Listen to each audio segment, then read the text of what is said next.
Chapter 0. Hi readers, I've noticed and read many comments about why MC saved this girl, as many think it because she's a girl. Well, my answer is a no. I know how you feel when MC saves a girl, because I too feel cliched and bored reading the same stuff all over again. But believe me, this has nothing to do with gender, and if you read the later chapters, you notice that even though she's a girl, he would not give her any special treatment. The reason for MC to save this girl was Abras, the one who traded a piece of soul with Michael, had little to no knowledge about the world outside of the sanctuary he grew up. As you know, an assassin/hitman like Michael would want to know everything about his surroundings before making any moves. But he can't ask anyone to teach him about this world, as it would raise suspicions and might even kill him because of his low-level cultivation. Only because of this he chose a crippled cultivator like Gaia, as she obviously can't hurt him, and if she tried he could simply kill her. Since I hate harem, the MC will not go around the world and save beauties and get into trouble because of them. There's only one love interest, and romance will not come anytime sooner. Besides, if you have noticed, Gaia is a powerful cultivator, so wouldn't it be cool to have an op servant until he gets stronger? The system clearly states how loyal she is. Also, she's not a typical female companion who blushes at everything, calls the MC big brother, and brings him nothing but trouble. She would prove her value and do super awesome things in the future. My kind request to all my readers, especially newcomers, is please read at least until chapter 40 before giving a low star rating because MC saved a girl. I put a lot of work in this book, and it sucks to read a bad review stating that you don't like MC saved a girl. Don't get me wrong, I love criticisms, that's how I improve my book. I can take any reviews no matter how bad it is if the review stat's a valid reason, but some leave a bad review when they only read until chapter 5 or 6. There were no valid points in their reviews but complaints about MC saves the girl. I rarely delete reviews even if it's a low star one when it states valid points, but now, I deleted a couple of reviews not because they gave me few stars but they had no valid points and they only read a couple of chapters. So please at least read up to 30 chapters before leaving a review. Fewer stars in the review means my book will not show on the WN recommendation list and people might even ignore the book looking at the reviews. I take this moment to thank all my readers who have been reading my book and sticking around. You guys and gals are wonderful, and expect regular updates from next week according to the update schedule. Chapter 1. In a place where there was nothing but darkness emerged 3 bright lights. Each light shone 1,000 times brighter than the sun itself. Damn, where's that bloody thing disappeared? One of the lights sounded furious and its voice reverberated through the surrounding emptiness. Relax, Omega 2, the biggest threat we had is gone, now we simply need to search through the universe that we created and find that thing, other lights calmly said as the 3 lights started to glow brighter. Did you feel that? We are getting stronger, that means the Omega 1 is dead, the 3rd light sounded like it was laughing. Because of that thing it took us 100 millennia to kill Omega 1, the furious Omega 2 shouted. We must find it before it falls into the wrong's hands. After the battle with the Omega 1 I can't fight another Omega, even though the thing has the power to create another Omega, I don't think it can do that before we find it. What if it falls into the hands of our creations? We created them and we can certainly kill them and take what's ours. Now let's each take a sector of the universe and search, and don't forget our deal. Meanwhile somewhere else, the village was littered with gore, blood and bodies. Red, brown and black were the new colors of what was once a secret hidden sanctuary, which has now become the stage of a disastrous fight. The air, which would normally be rich in scents of herbs, river and the sounds of wildlife, now a hellish symphony of screams, explosions and battle. The men adorned in full battle armor were slaughtering the hooded figures while more armored men surrounded the last hooded figure. Drop your sword, Abras, without you we wouldn't have found this place, the least we can do is give you a swift, painless death, the man who wore full metal armor said as he removed his helmet and revealed his face. The evil grin and the scar on his face made him look even uglier, but Abras was not in the state to rate his face as he was riddled with wounds and fighting with the overwhelming guilt in his heart. Looking around the dead bodies of everyone who raised him, Abras wanted to kill himself in the most painful way, considering everything that happened here was his fault. For the outside world, this place had been nothing but a myth until he fell in love with the girl who used him to reach this sanctuary. Even though his mind told him that everything was over and the cosmic stream that they swore to protect had fallen into the hands of the king of Wuxia, his heart refused to believe it and wanted to fight until he drew his last breath. The toll on both nature and sanctuary was enormous. It would likely take generations before this village could recover.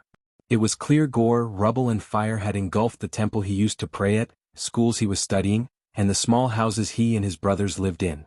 Generations of elders protected this place and its secrecy, but it only took a girl and his love that destroyed the sanctuary. Whoever has the cosmic stream could tip the balance of the world, and that was why the elders of the first generation created this place and safeguarded the stream for years. But now there were no more elders and he was the only protector standing alive. "Come on kid, drop your sword, don't make this hard," and Abras shouted and dashed towards the general with his last bit of strength. So be it, Booth would have had a hard time defeating Abras if he was at his peak, but now, Abras was injured and lost his hope.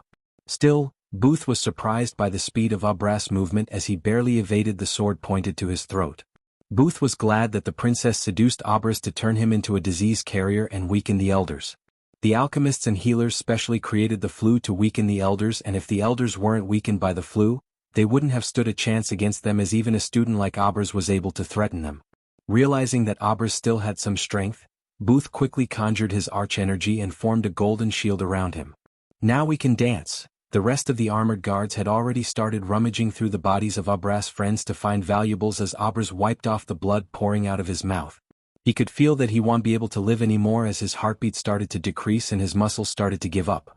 Booth saw his movement slowing down and quickly dashed at him as he landed a heavy blow to Abras' ribs. The blow sent Abras flying and landed on the ground after hitting the burning tree. Abras' vision became clouded and coughed more blood as he heard the mad laughter of the armored men. "General Booth, kill that kid, His Majesty is on his way." Yeah, Booth waved his hand and made his way to Abras while he tried to clear his vision. "Forgive me, Elder Wright, forgive me, elders." Abras could see the smiling faces of Elder Wright, his teacher, and every who raised him since he was an infant. When their faces faded away and the face of Lila appeared in his mind, his anger erupted like a volcano. He used to recall her face and dream about a future with her, but now, he felt an overwhelming betrayal and anger. He thought she was an innocent farm girl from the nearby village when he first met her. As a disciple of the sanctuary, he was not supposed to interact with the outsiders, but when he saw a poor girl was going to be killed by a wild panther, he saved her. The mistake he made was, after saving her, he accepted to meet her in the place where he first saw her and began to develop feelings for her. He didn't know why he did that. It might have been because he had no friends or interaction with the world outside other than the sanctuary, or her pure innocent look charmed him. However, he wasn't the only one who made a mistake, as when Elder Wright found out about his relationship with Layla, he didn't inform the other elders, who would have given a death sentence to both of them, but he gave his permission for Abras to leave the sanctuary and start a new life with her in a faraway land from here. Since Elder Wright was the one who found him in the middle of the forest as a baby and raised him for 20 years, he was like a father to Abras rather than a teacher. This clouded Elder Wright's judgment and ended up in a disaster for the sanctuary as well as for the world. Even when Elder Wright was in his bed due to the mysterious flu, he ordered Abras to leave the sanctuary and meet Layla as he was supposed to. He said it was his last wish, and Abras had no choice but to leave the sanctuary to meet Layla in the regular meeting spot. But Layla wasn't waiting for him there alone, and instead of the farm girl Layla, the one who waited for him was Princess Victoria of Thusia. She waited for him with a battalion of soldiers and mages, and even then, he simply couldn't believe her betrayal until she put a dagger through his chest and left the place. She spoke nothing, and there was no love in her eyes when she did that, and even though the dagger didn't pierce his heart, it was broken into a million pieces. Abras now had nothing but guilt and anger as he decided to do the last thing he could do, the forbidden spell that Elder Wright taught him. Chapter 2. Meanwhile, somewhere else. "Ghost, can you hear me?" Michael heard the voice of a teenage girl through his earpiece. "Loud and clear, Pink," Michael said while adjusting the tie, looking at the mirror. A handsome young man of late 20s stared back at him. "I do look good," Michael grinned at his reflection. "What was that, Ghost?" "Nothing. Has the target entered the building yet?" Michael looked at his Rolex and asked. "Not yet, but he will, in a couple of minutes." Pink was Michael's wingwoman or wingman, in case Pink was using a voice modulator to sound like a girl. In Michael's line of work, anonymity was extremely important. Until now, he didn't meet or know anything about Pink, as she didn't know anything about him, except his code name. The face in the mirror was just a disguise, as Michael had never revealed his true face to anyone. "Remember, the client wants you to eliminate the target before he gives the speech, Roger." Michael took a last glance at the mirror and left the restroom. When he stepped out of the restroom, he was welcomed by a large crowd of rich people. Each woman seemed to wear designer clothes with accessories that were specially made for them, while the majority of the men dressed in classic black tuxedos with white shirts and bow. Michael would see the majority of their faces if he turned on the television or roaming through the streets, as they were all celebrities, politicians, and famous sportsmen. "Can you get me an autograph from Diecap?" "Not for free." Michael put on his black sunglasses and pretended to be the security guard who he knocked down and left in the dumpster outside. "Ah, come on Ghost, I don't have any money to give you. You should have saved your $250 from the last job," Michael said and walked around the place pretending to check the parameter. Pink didn't say anything as Pink knew that he wouldn't do anything for free. In the world of assassins, Michael was a superstar and only a small number of people on the earth would hire an expensive hitman like him. He had a 100% success rate. No other hitman in the world had such a record. Only a few of the law forces knew about his existence, but they could only speculate as he never left any evidence or anything to put a file on him. And the only person who could prove his existence was Pink, but if a wingman like her betrayed her partner, the dark world would put a bounty on her and she would end up dead, so a person with 160 IQ level wouldn't do anything stupid like betraying him. "Target has entered the building," Pink said, and he noticed the special forces from various countries entering the hall. And after a while, Michael craned his neck and saw a simple-looking old man entering the hall while armed guards surrounded him in a diamond formation. Many people in the gala looked at his simplicity with admiration. The target was a newly elected Prime Minister of Probra after he freed his people from the clutches of the previous leader of Probra, an evil dictator who had enough nuclear weapons to wipe out the entire human race from the face of the earth. The target had received various prizes and awards including the Nobel Prize for his peaceful protest against the dictator. He was here to give a speech about ahimsa and world peace, and Michael was here to make sure the entire world see the demise of this man. However, while everyone was looking at him like he's the god of peace, Michael snickered inside because the face that he was showing to the outside world was as fake as Michael's face. Michael had his own moral ethic. No matter the payment, he wouldn't kill an innocent, and Libor Barnes was not an innocent. Everyone thought Libor Barnes as the father of the free nation Probra, but failed to question how he survived under the dictator while protesting under his nose against him. No matter how peaceful he protested, a dictator like Pavel would have killed him a long time ago, but Libor survived. Except the dark world, no one knew the real Libor. Pavel was the only dictator for the outside world, but the real mastermind behind him was none but Libor. His simplicity was just for show, as he was the richest man in the world and he made his fortune by squeezing Probra and slave trading. Since no one could prove him guilty, some rich fold from somewhere was paying Michael to take him out. As far as Michael was concerned, he was getting paid to take out dirt like him for a sweet amount of $1 million. "Tango 2, take my position, Lou break." Don took out the walkie-talkie and said, "Copy that, Tango 1, on my way." Someone spoke through the walkie-talkie, but the walkie-talkie was already in the flower vase. Michael had done more hard assassinations than this one, and compared to some of his hits, this was like a cakewalk to him. The reason for his perfect 100% success rate came from his extremely careful preparation. He would only take 1 or 2 jobs per year, as he would take at least 6 months to prepare and plan his hit. If a typical hitman had a plan A and B, Michael had plans from letter A to Z, and normally he would go for the simple plan rather than the complex one. "I will reach my position in 100 seconds, Michael informed Pink and opened the staff-only door. "Roger that." No signs of people around the area.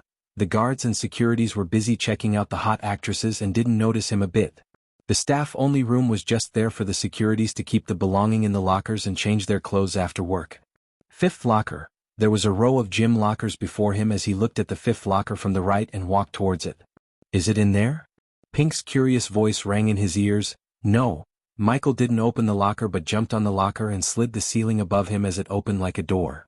Only the engineer who designed this 5-star hotel and a few workers who knew about this until Michael hacked his computer and stole the original blueprints during the engineer's visit to Tahiti with his family.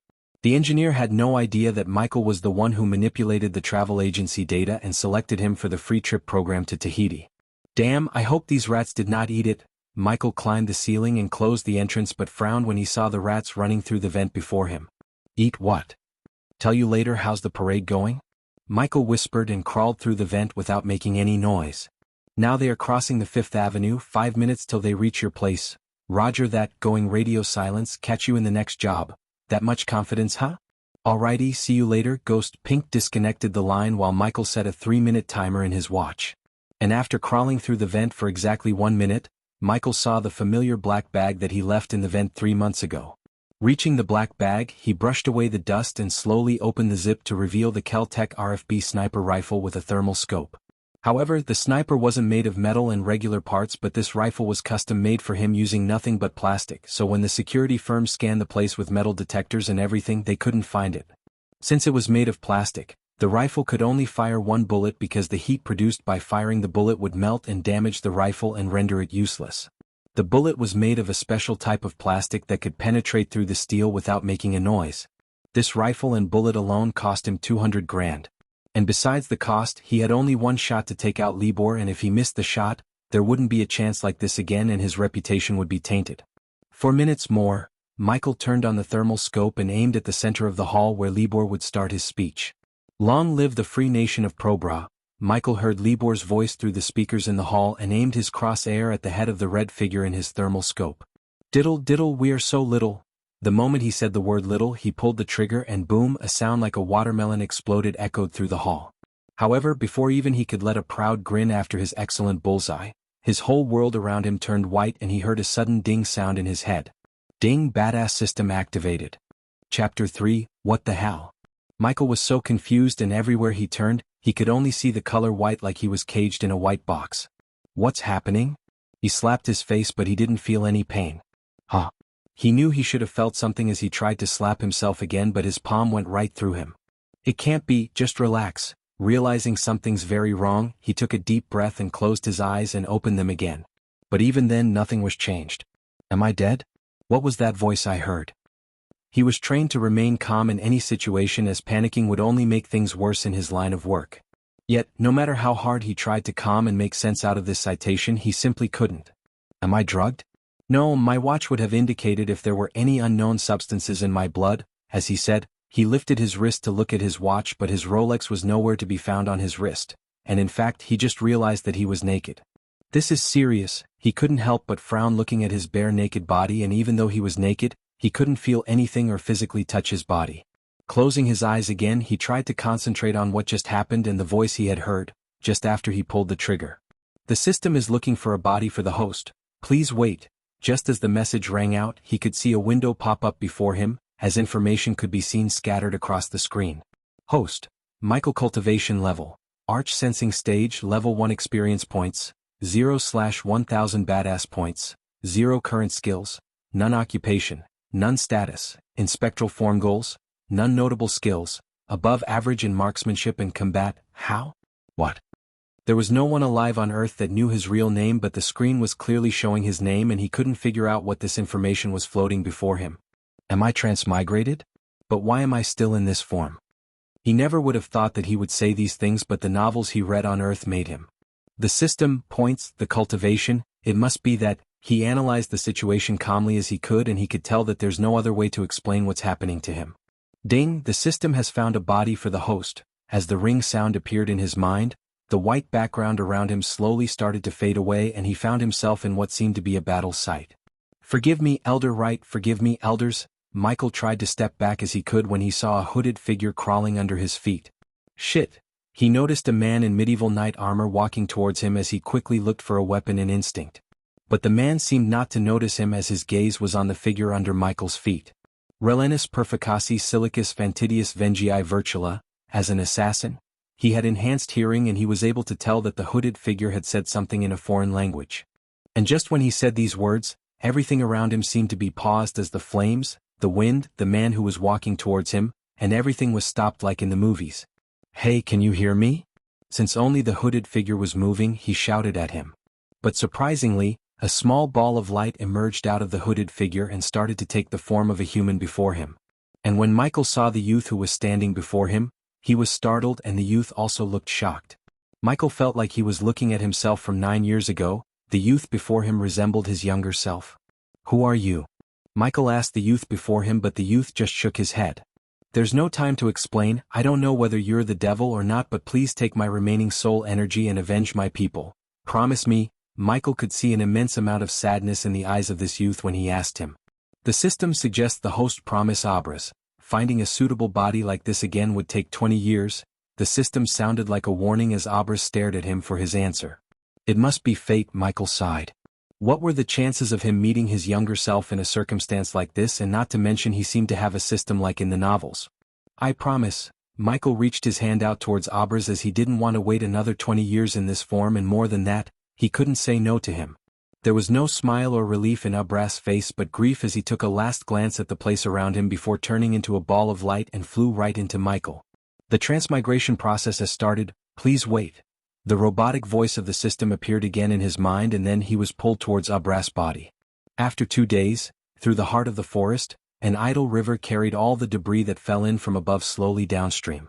Large branches sprouted from the trees and reached into the murky water as if trying to scoop up the swarming fish. Although the warm water was an olive color from the swirling mud and microsized organisms, one could see the underwater wildlife flourish in the shallow part. Swamp-like vegetation and old, rotting trees crept into the river's edge and created slimy pools of debris from withered leaves and twigs. Among the debris, a body was floating and moving downstream. And suddenly a ray of sunlight shone down and pierced through the closed eyes of Michael, who was floating on the river and abruptly awoken by it. Opening his eyes, he realized he was floating on the river, and he quickly started to swim towards the shore before the river met a waterfall. Even though he only swam for a couple of minutes, he felt very tired and exhausted as he lay on the wet sand for a moment. But when he relaxed his body, he felt extreme pain in his mind as someone hitting his head with the hammer.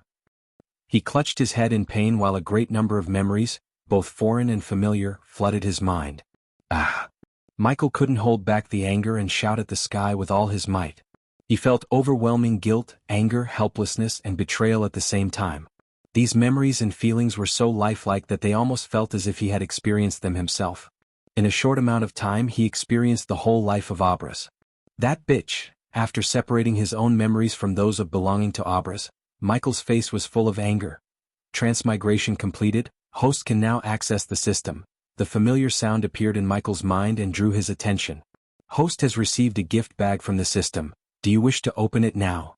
The time around him seemed to be stopped when the screen appeared before him. Alright, let's see what I'm dealing with. Open the gift bag. Instantly, the page in his vision transformed into a golden box. The box opened as several beams of light streamed out before fading away.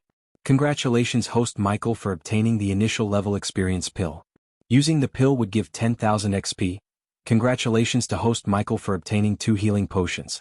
Using this potion would completely heal the host and cancel out any negative effects, and the host would be invulnerable to attacks for 2 minutes. Congratulations to host Michael for obtaining the beginners. Several dings continued to ring in his mind as the interfaces tuned red. Ding. The system has detected that the host is too weak and insists on the host to consume the XP pill immediately. System, how do I use the pill? The interface changed when he asked, do you wish to? Yes, I do. Michael rushed the system before it could complete the question, as in his mind, he could hear a series of messages from the system. Frowny face. Host Michael used the initial experience pill and received 10,000 experience points. Congratulations to host Michael for leveling up. The current stage is Arch Sensing Level 1. Congratulations to host Michael for leveling up. The current stage is Arch Sensing Level 2. Congratulations to host Michael for leveling up. The current stage is Arch Sensing Level 3. Congratulations to host Michael for leveling up. The current stage is Arch Sensing Level 4. Congratulations to host Michael for leveling up. The current stage is Arch Sensing Level 10. Immediately, Michael sensed a surge of power pass through his entire body, causing his hairs to stand straight. Following that strange sensation was a feeling of extreme comfort. The pores all over his body opened up completely, greedily devouring arch energy from all around. Congratulations to host for reaching the foundation stage level 1, and in a matter of seconds he could feel his body experiencing a tremendous change as his muscles became stronger and he felt strange energy around him. It was almost as if he could fight the most formidable fighters on the earth. And soon the feeling became familiar due to Abras memories, and then he hurriedly sifted through the memories that didn't belong to him, gaining a clear understanding of his present circumstances. After searching through Abras memories, he realized that Abras belonged to a secret group called the Sanctuary that protected the legendary cosmic stream. According to his memories, the water from the stream had purified arch energy and some kind of another energy that would boost someone's cultivation level by many folds, cure any illnesses, keep him young forever, and do many wonders as long as he or she keeps drinking the water from the stream. But unfortunately, Abras didn't have any contact with the outside world and had no useful information that could have made Michael's life so much easier in this world. Yet that didn't discourage him even a bit, but put a wide grin on his face. Well, I have a system like in the novels, and unlike those fictional characters, I can dominate this world for real. Let's begin. Chapter 4. After crawling away from the river, Michael found a big tree and sat under it to familiarize himself with the system. Hey system, come up, he ordered in his mind as the interface popped up before him. He could see the tabs such as Host, Shop, Storage, Subordinates, and Upgrade. Michael looked left and right to see if anyone or anything was coming, but weirdly everything seemed paused. While you access the system, the time will be momentarily slowed down until the host quit the system. Wow, cool, his brows raised in surprise hearing the robotic voice. Open host. The system opened the host tab, and like in role-playing games, his naked body appeared before him along with his stats. Host. Michael. Cultivation level. Foundation stage, level 1 experience points. 4,000/20,000 badass points. 0 current skills. None occupation. None status. Healthy goals. None notable skills. Above average in marksmanship, proficient in close combat, proficient Abra's skills merged with him, so he instantly learned everything that Abra's learned in his lifetime.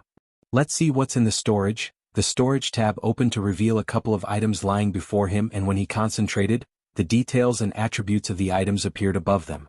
The first item in his storage was a black tactical knife. As the knife appeared in his hand.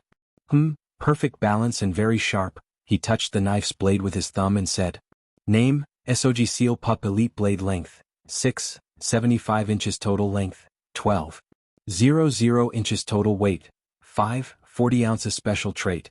Can penetrate the defense of anyone under body strengthening stage, level 6. System. List all these cultivation level in ascending order. The interface changed and a list of cultivation levels appeared before him.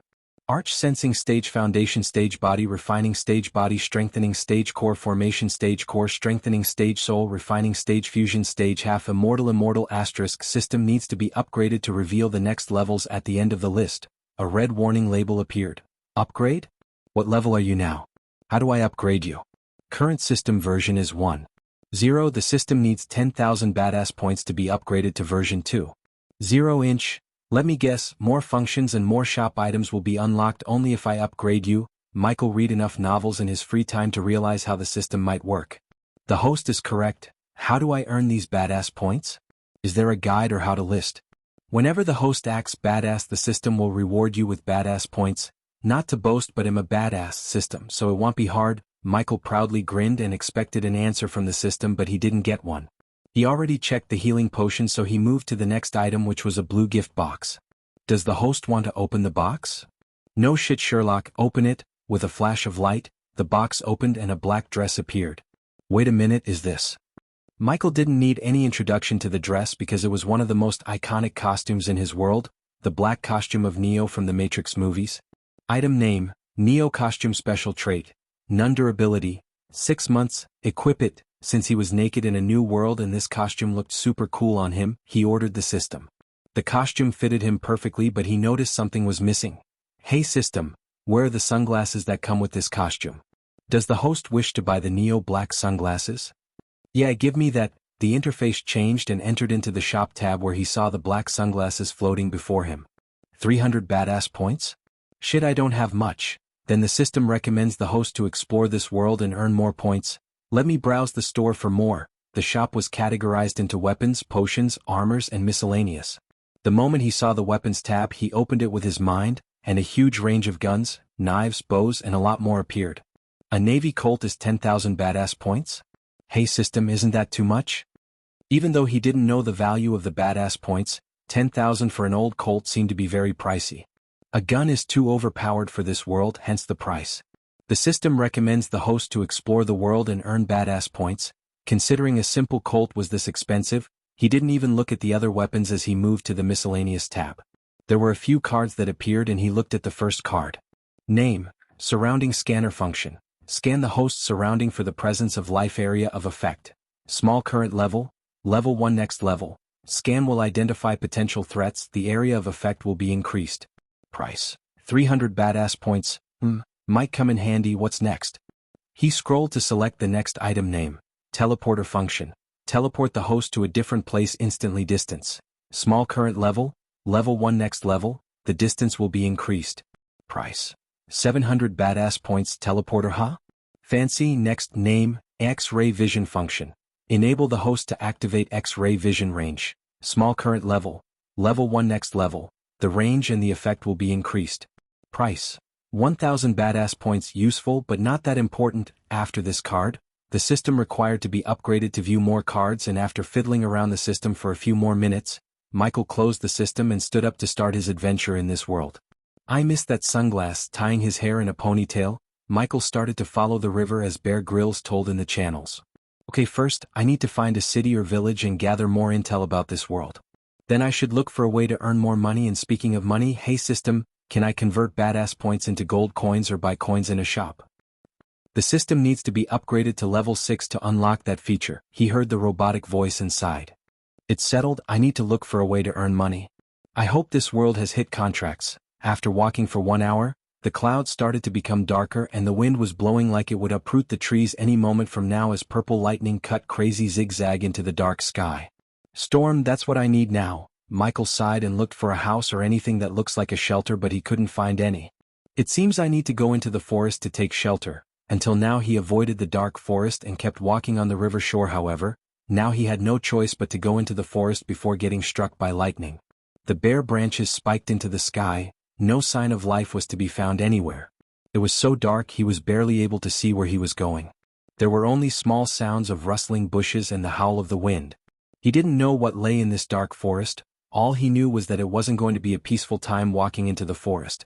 Fortunately, when the downspout started, Michael found a big tree that had gigantic leaves and huge branches. He felt so tiny standing in front of the tree. Since Abraz lived his entire life in the forest, he was an expert in climbing trees, and now, Michael was able to use this skill to climb this tree and take shelter under its leaves. Like a monkey, he flawlessly climbed the tree and comfortably rested on the branch. Hope there are no snakes in this tree. Chapter 5. Michael was searching his mind to find anything that could help him survive in this world while the heavy rain was pouring from the sky. On Earth, he would spend most of his time preparing before actually eliminating the target. He deeply valued intel and preparation, but after searching his mind, he couldn't help but feel extremely unprepared. Am I missing Pink? He shook his head. Hey system, what happened to my body back in my world? The host's body was disintegrated during the crossing over.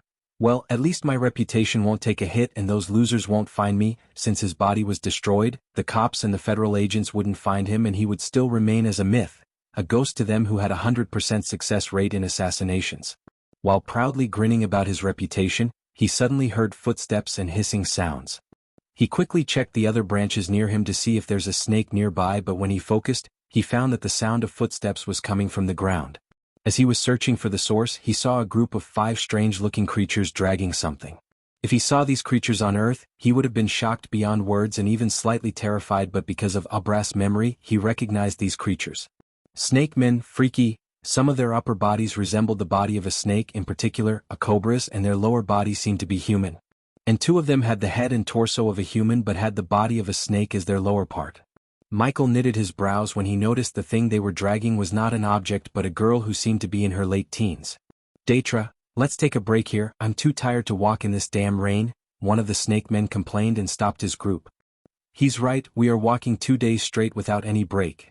But we still have a long way to the Nagaland, we can't afford to lose her again, the queen will skin us alive if we did, the one with a cobra head hissed, but the others chuckled looking at the girl. Look at her, Daitra. The elders crippled her cultivation and now she's harmless as a butterfly, besides how can she escape with ropes tied around her limbs? And she can't turn into her true form anymore. Michael looked closer at the girl and found a small glimmer of snakeskin on her neck and realized that she wasn't a human but one of them. 3 body refining stage level 7, 1 level 8 and level 10. Normally killing them with his level of cultivation would be an impossible feat, however the system gave him the perfect tool to kill them if he could catch them by surprise and kill them silently one by one without alerting the others. But before that he decided to open the system and browse the subordinate tab. At the moment the interface was empty and on the corner, the system showed him the maximum number of subordinates he could have. 3. How? For the moment it's enough, but system, explain how's this subordinate thing works. When the host wants to make someone his subordinate, you can activate the system's recruitment feature. The target must be willing to accept to be host subordinate, and if the target is willing, the system will recruit the target as host subordinate. Can a subordinate betray me or know about you, the system? Host doesn't have to worry about that. A subordinate cannot betray or harm the host in any way, and if the subordinate acts in any way that brings harm to the host, the system would activate the countermeasure and eliminate or punish the subordinate before the subordinate could harm the host. For your last question, except the host, none would know about the system's existence unless the host chose to reveal it, but the system strictly recommend not to do that. Cool, that's what I like to hear, and am not crazy and dumb enough to say that I have a system in my mind. He closed the system as the world before him came to life. Okay, let's take a break here, but after this rain stops, we leave here, get it? Daetra said as they all sighed in relief except for the girl who kept wiggling against her ropes and tried to speak, but the ropes around her mouth prevented her from making any noise. Good, go to sleep, snakes. Michael watched them from above and felt like the predator from the movies. If I only had my sniper or an assault rifle with a silencer. Does the host really plan to kill those snake men? The system's voice appeared in his mind. You do give badass points and rewards for killing them, right? Yes. Then there's your answer. I need to earn points and experience somewhere. Why would I waste such a great opportunity like this? Even if things went south, I have a healing potion. Good. Huh? For a moment, the system sounded actually human in his mind, but that feeling disappeared quickly. Considering the branches of the tree were long and big, Michael slowly jumped branch to branch like a monkey and checked the perimeter to see if there's another group of snakes on their way. While looking at the group, Michael witnessed Daetra creating fire from his hand. A stream of fire flew out of his hand and fired up the bundle of wet wood. Cool magic. Michael's eyes sparkled looking at this because this was the first time he had seen such a thing in real life. System, can I do that? He asked the system in his mind as the system showed him a red color card. Skill name, Dragon Fire Class, Offensive Type Skill Function. Host can send a stream of dragon fire from his hand's range. Small current level, level 1 next level. The range and the intensity of the fire will be increased. The host can use both hands at the same time to send the fire stream. Price 600 badass points. I must buy this. A wide grin appeared on his face and he felt more motivated to kill these snake men and earn more badass points. In his line of work, patience was crucial, so he trained his mind to replay a movie once he wants. And after replaying a couple of movies, the snake started to hiss, which seemed like a yawn, and the forest grew darker and darker as only the campfire and the flashes of lightning provided light. He blended perfectly with the tree like a chameleon because of his black robes and dark environment. Well, take the first watch, Daetra said and looked at the other cobra-headed man. Fine with us. Michael was surprised that they didn't put anything under them like a bedsheet or blanket as they went to sleep on the wet ground. After a few minutes, the snake started to snore without minding the sound of thunderclaps while Daetra and the other one kept watching the girl. Michael was waiting for them to look away from each other, so killing one wouldn't alert the other, but after waiting for some time, they didn't seem to budge from their positions. Small distraction would do the trick. He looked at the tree behind Daetra, which had a huge stem that would block the other snake's sight if he kills Daetra. Planning his next move, he leaped towards another branch and appeared right above Daetra's head. He cut a small stick from the tree using his knife that felt like cutting a banana with a hot knife. Thup! Michael threw the stick behind the tree as Daetra and the other snake quickly startled by the noise. Go, check it. Michael waited for one of them to go behind the tree, and just as he thought, Daetra, the leader himself, stood up to check it. Watch her, I'll go check it. The other snake nodded and kept his glance at the girl while Daetra slowly moved towards the ideal place where Michael planned to jump down and stab the knife straight between the eyes. He was glad that at least Abraz learned the weak points of several species from one of the elders in the sanctuary as a part of his training. Diddle diddle, we are so. Step by step, Daetra reached the point where the other snake wouldn't be able to see him. Little, just as he said, he jumped down from the branch and stabbed the knife between Daetra's eyes. The sound of the thunder clasp and Michael's perfect athleticism reduced the sound of his landing. Even after stabbing Daetra, his body violently shook, but Michael used all of his strength and held his body against the tree until he stopped moving. Ding. Congrats to the host for killing a body refining stage level 10 cultivator. The reward is 7,000 experience points as well as 200 badass points. He had no time to celebrate as his full focus was on killing the rest of them. So before the other snake got suspicious, he swiftly moved towards the next target using the bushes and darkness as cover. Just when the other snake opened his mouth to call for his friend, Michael came behind him and sent his knife through his forehead, and dragged him away from the campfire and the sleeping snakes. The girl's eyes widened in shock and surprise seeing the turn of events, but she didn't make any noises that could alert and wake the snakes up. Ding. Congrats to the host for killing a body refining stage level 8 cultivator. The reward is 6,000 experience points as well as 250 badass points.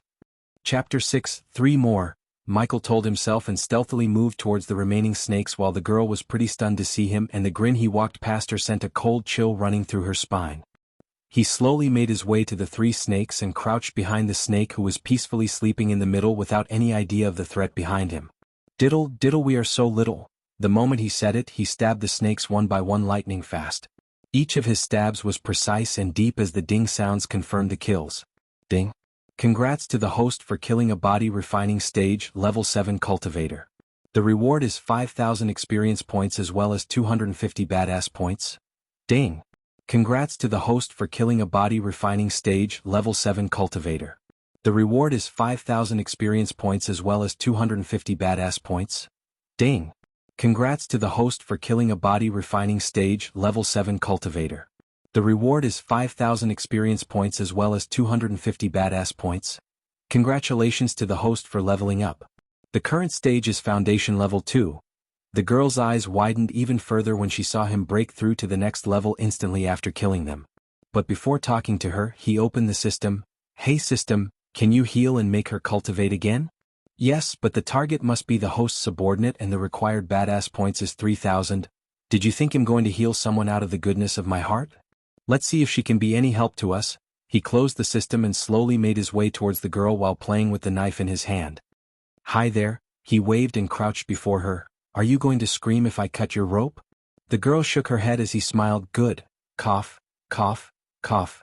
She coughed and took a few deep breaths. Who the F*** K are you? Where the F*** K did you come from? Come on, cut these ropes, human. He was a little surprised by the words coming out of her mouth and she sounded so arrogant and prideful.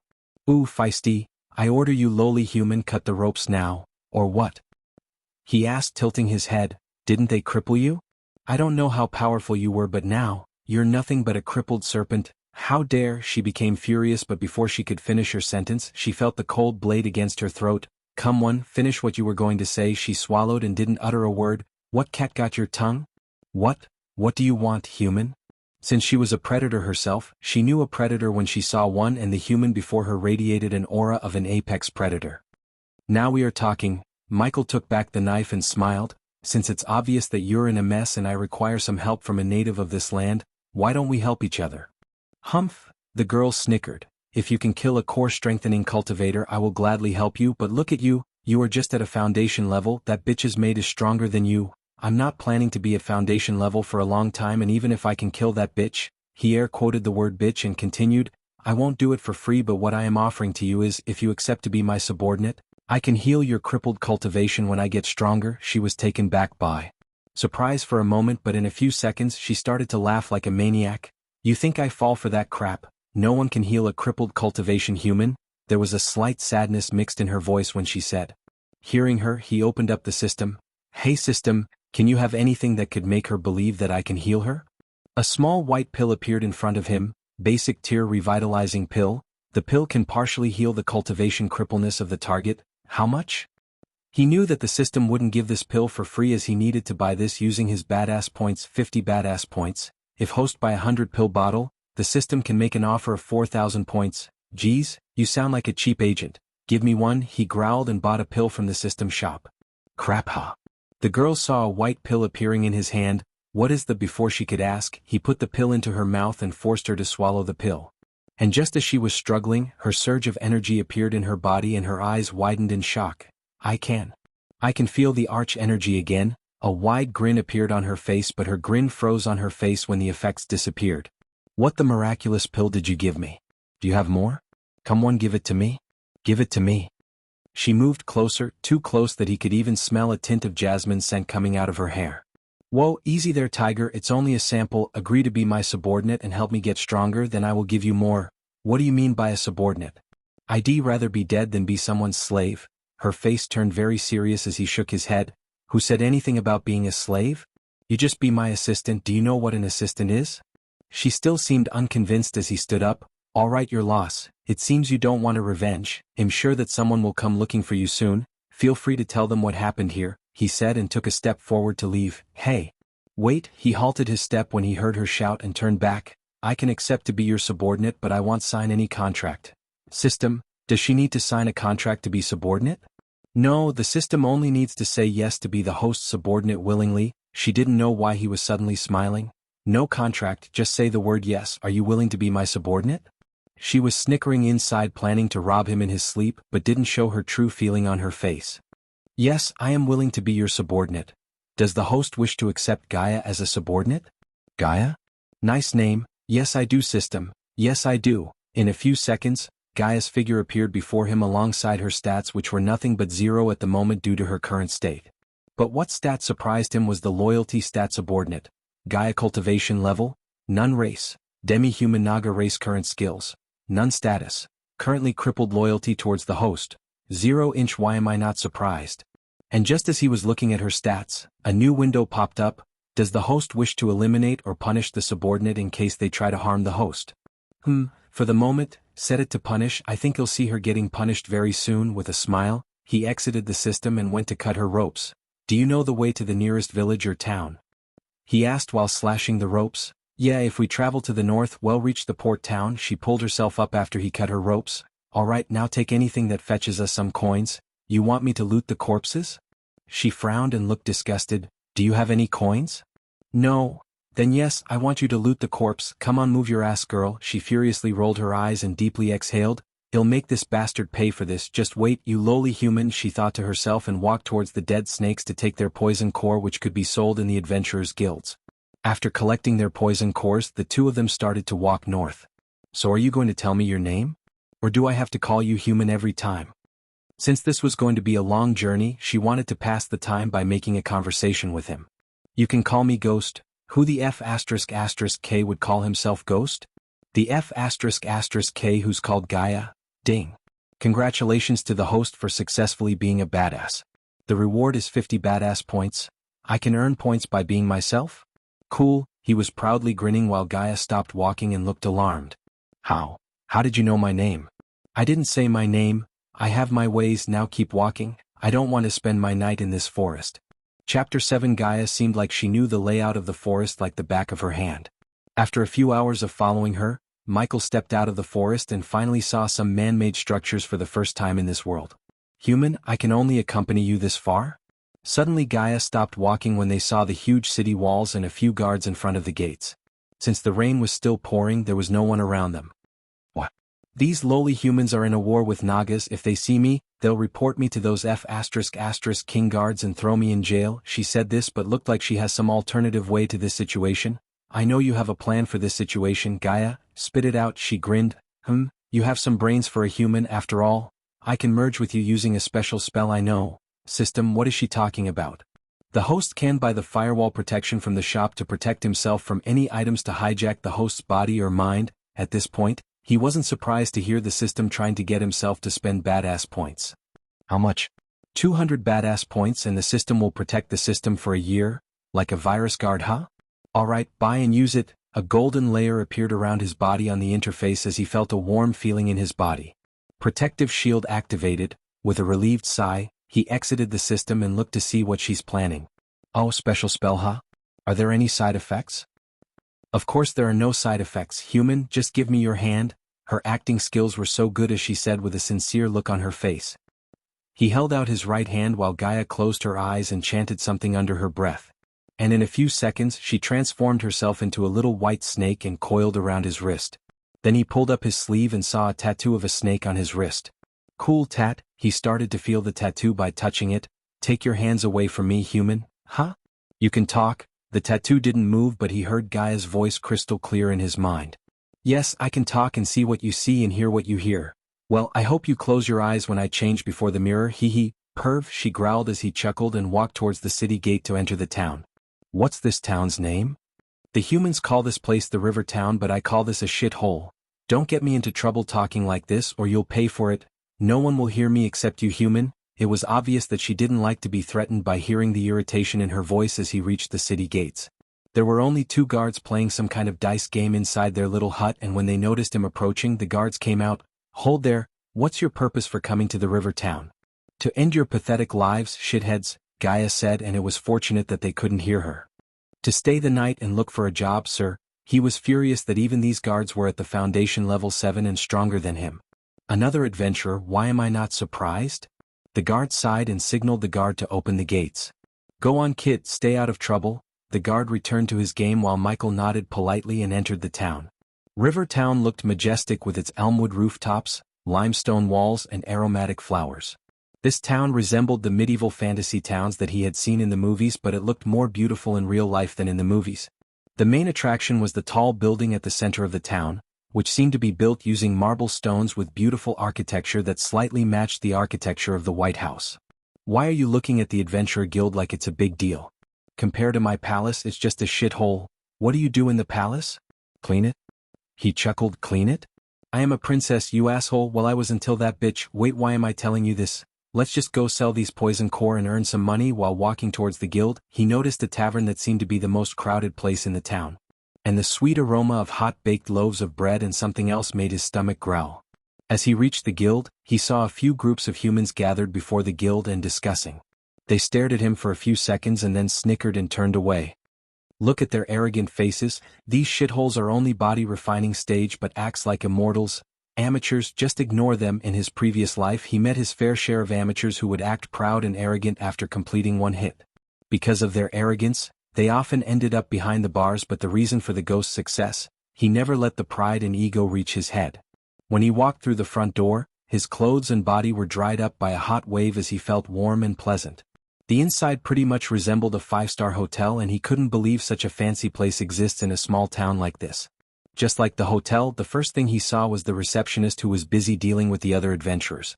While waiting, he roamed around the hall and looked at the painting of old people hanging on the wall, and checked the marvelous fountain in the middle of it.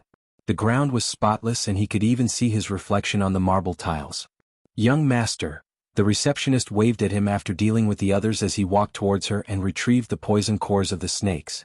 How may I help you, young master? There was a tint of redness on her cheeks, and Michael had no idea why she's blushing since he didn't even use a single pickup line or flirt with her. I need to sell these, can you help me with this? He retrieved the poison cores from his pocket and placed it on the table. The girl's eyes went wide in surprise because the cores definitely belonged to the body refining stage snake men, but the youth before her was only a foundation level cultivator. Young master, where did you get these? I killed them and took it from them. But? Is there any problem, miss? He kept his smile, but his stare was serious as the girl quickly shook her head. Of course not, young master. 5 body refining stage cores will fetch you 100 silver coins. If the young master can wait a few moments, he'll go and bring you the coins. Thank you, miss, I'll wait here. When the girl went into the room behind her with the poison cores, he noticed a board with notices pinned to it. What's this? Quest board? As he said, he started to read the notices to find something that was suitable for him. Pardon me, adventurer. I'm in need of your service. Our crops have failed, and to make matters worse, we're constantly harassed, robbed, and sometimes even killed by those pesky brutes. Hero, would you be so kind as to get rid of those horrible miscreants? I'd love to join you, but it'll be up to you. I don't want to get in the way. You are fully capable of handling those miscreants. Try to kill all those who stand in your way. We don't need their filth in our lands. Should you succeed, I will be able to repay you handsomely. It'll be worth your troubles. Now hurry, champion, there's no time to waste. Excuse me, traveler. I need your help. My brother is such an idiot, he keeps pulling pranks on me and I'm sick and tired of it. It's time for payback, and I know the perfect way to do it. My brother is scared of forest spirits. They're not real, but I'm going to make him believe they are. I've made this wooden mask, but I need some more items to make it really scary. Would you mind collecting some for me? I need rainbow fowl feathers, some glimmerweed to make the eyes glow, and a whole lot of seaweed.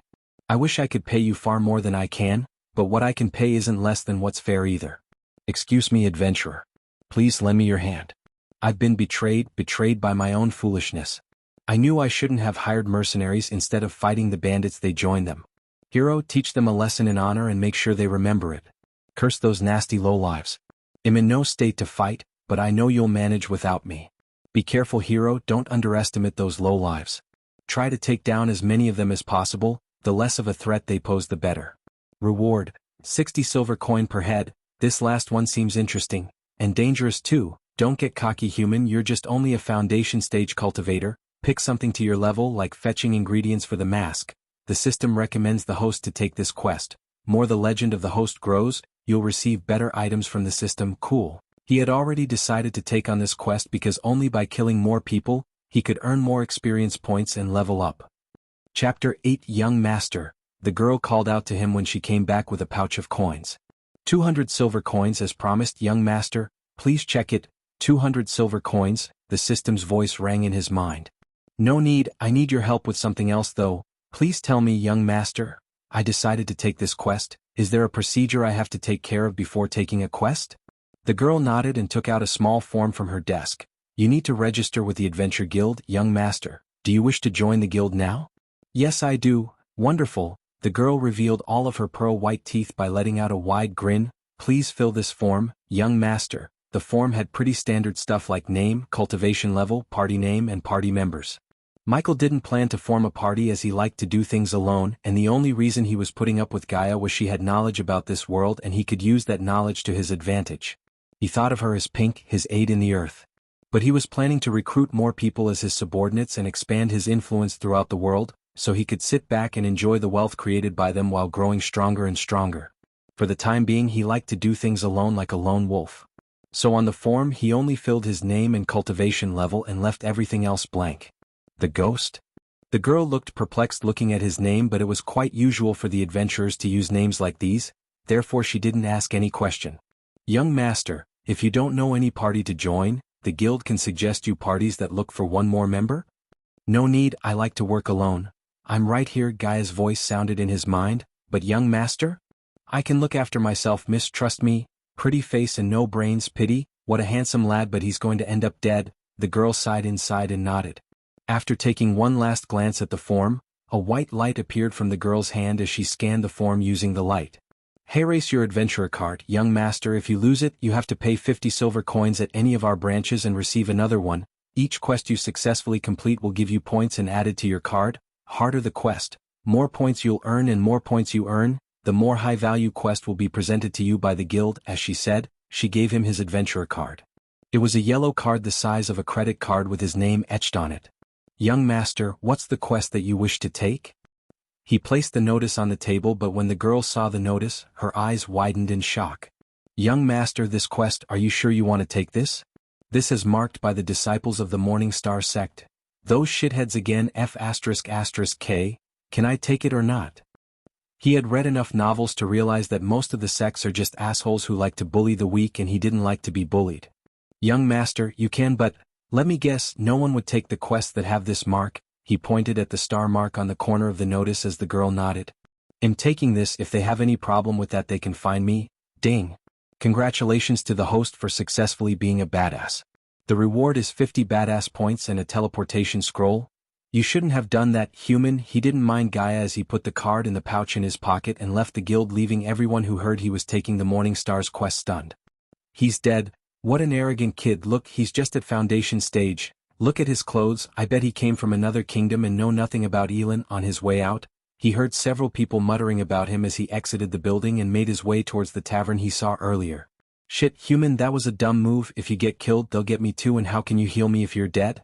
Relax, I'm not the one who dies, sweetheart, I'm the one who kills. Ding. Congratulations to the host for successfully being a badass. The reward is 50 badass points.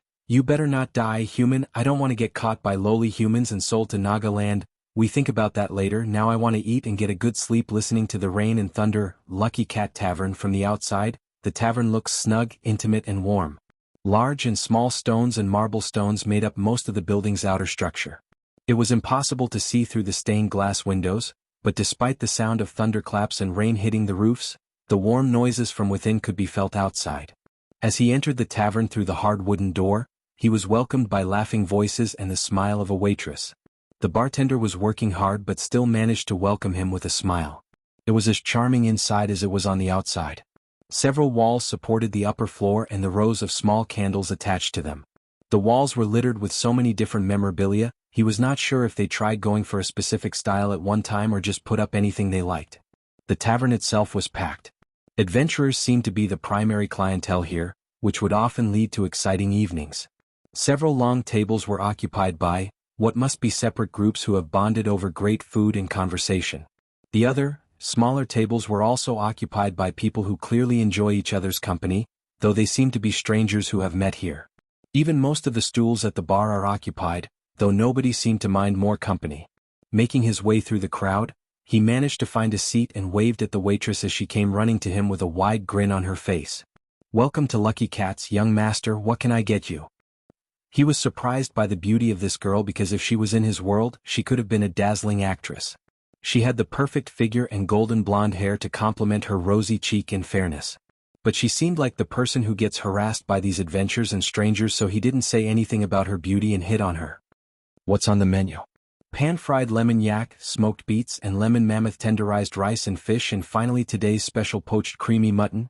He had never heard of these dishes and couldn't wait to try, especially the special. Give me a special. That be 10 silver. What do you want to drink? Young master, we have ale and freshly brewed beer. Just hot water, put some lemon and mint leaves if you have any. The waitress seemed surprised, but she nodded and ran back to the kitchen to bring his order. Do you want anything? He asked Gaia, slightly brushing his wrist. Humph, how could I eat in a place like this? I have standards, human, unlike some. Even with crippled cultivation you still act bitchy. They should have broken your mouth instead of the meridians. Hiss, she hissed at him, but that only made him grin. And after a few moments, the waitress brought him his order as he gave her 15 silver coins. Keep it, and do you have rooms to stay the night? Her face brightened in delight seeing the tips. Of course, young master, we have a few rooms available, and if you want, I can put you in our cleanest room. And how much would that be? 5 silver coins a night, young master. He took out another 5 coins and handed over to her. He'll bring you the key and show you the room when you finish your meal. Young master, great. The waitress smiled again and went to take other orders while he started to stuff the juicy meat into his mouth. This is delicious. Eventually, he finished his meal as the waitress showed him his room. The room was nothing like the fancy rooms he used to stay in his world, but they more resembled the rooms of the shady motels.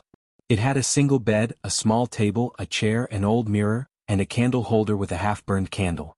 System, do you have a clean bed sheet and a pillow? I don't want to sleep in that thing. He wondered if this was the cleanest room, how the other rooms would look like. The bed sheet looked ancient and the various stains on it were enough to make him spend his precious badass points. 5 badass points. Yeah, he'll buy it. When he exited the system, he had a new thick silk bedsheet and a new fluffy cotton pillow in his hand. After throwing away the old bedsheet and putting his new one as well as removing his boots, he jumped onto the bed. Chapter 9, System, show me the items in the storage. The system's interface appeared as a couple of items were floating before him. What's this? He zoomed the first item in the line, which was a delicately made black arm bracer. Name, Mark III grappling hook, durability, lifetime class, rare. He reached out his arm and put his arm into the holographic image of the bracer. System, equip this. The black bracer adjusted its size to fit his arm while the system sent information about how to use the bracer to his mind, and in a mere moment, he became familiar with the grappling hook. I can't wait to try this bad boy tomorrow. He pulled his sleeve down and looked around his arm with a grin. After the grappling hook, there were 2 legendary class long-range teleportation scrolls in the storage, but even though they were legendary class items, what excited him most was the XP pill. The system showed him that he received the pill as a reward for recruiting his first subordinate. System, use it, use it. He rubbed his hand and prepared to level up as the ding sound appeared. Host Michael used the second level experience pill and received 113,000 experience points. Congratulations to Host Michael for leveling up. The current stage is Foundation Stage Level 3. Congratulations to Host Michael for leveling up. The current stage is Foundation Stage Level 4. Congratulations to Host Michael for leveling up. The current stage is Foundation Stage Level 5. Congratulations to Host Michael for leveling up. The current stage is Foundation Stage Level 6. Congratulations to Host Michael for leveling up. The current stage is Foundation Stage Level 7. Not bad at all. I reached this level in just a day. If I continue like this, he'll be like the OP anime MCS. The system suggests the host go out and explore the world, then expect the system to give freebies.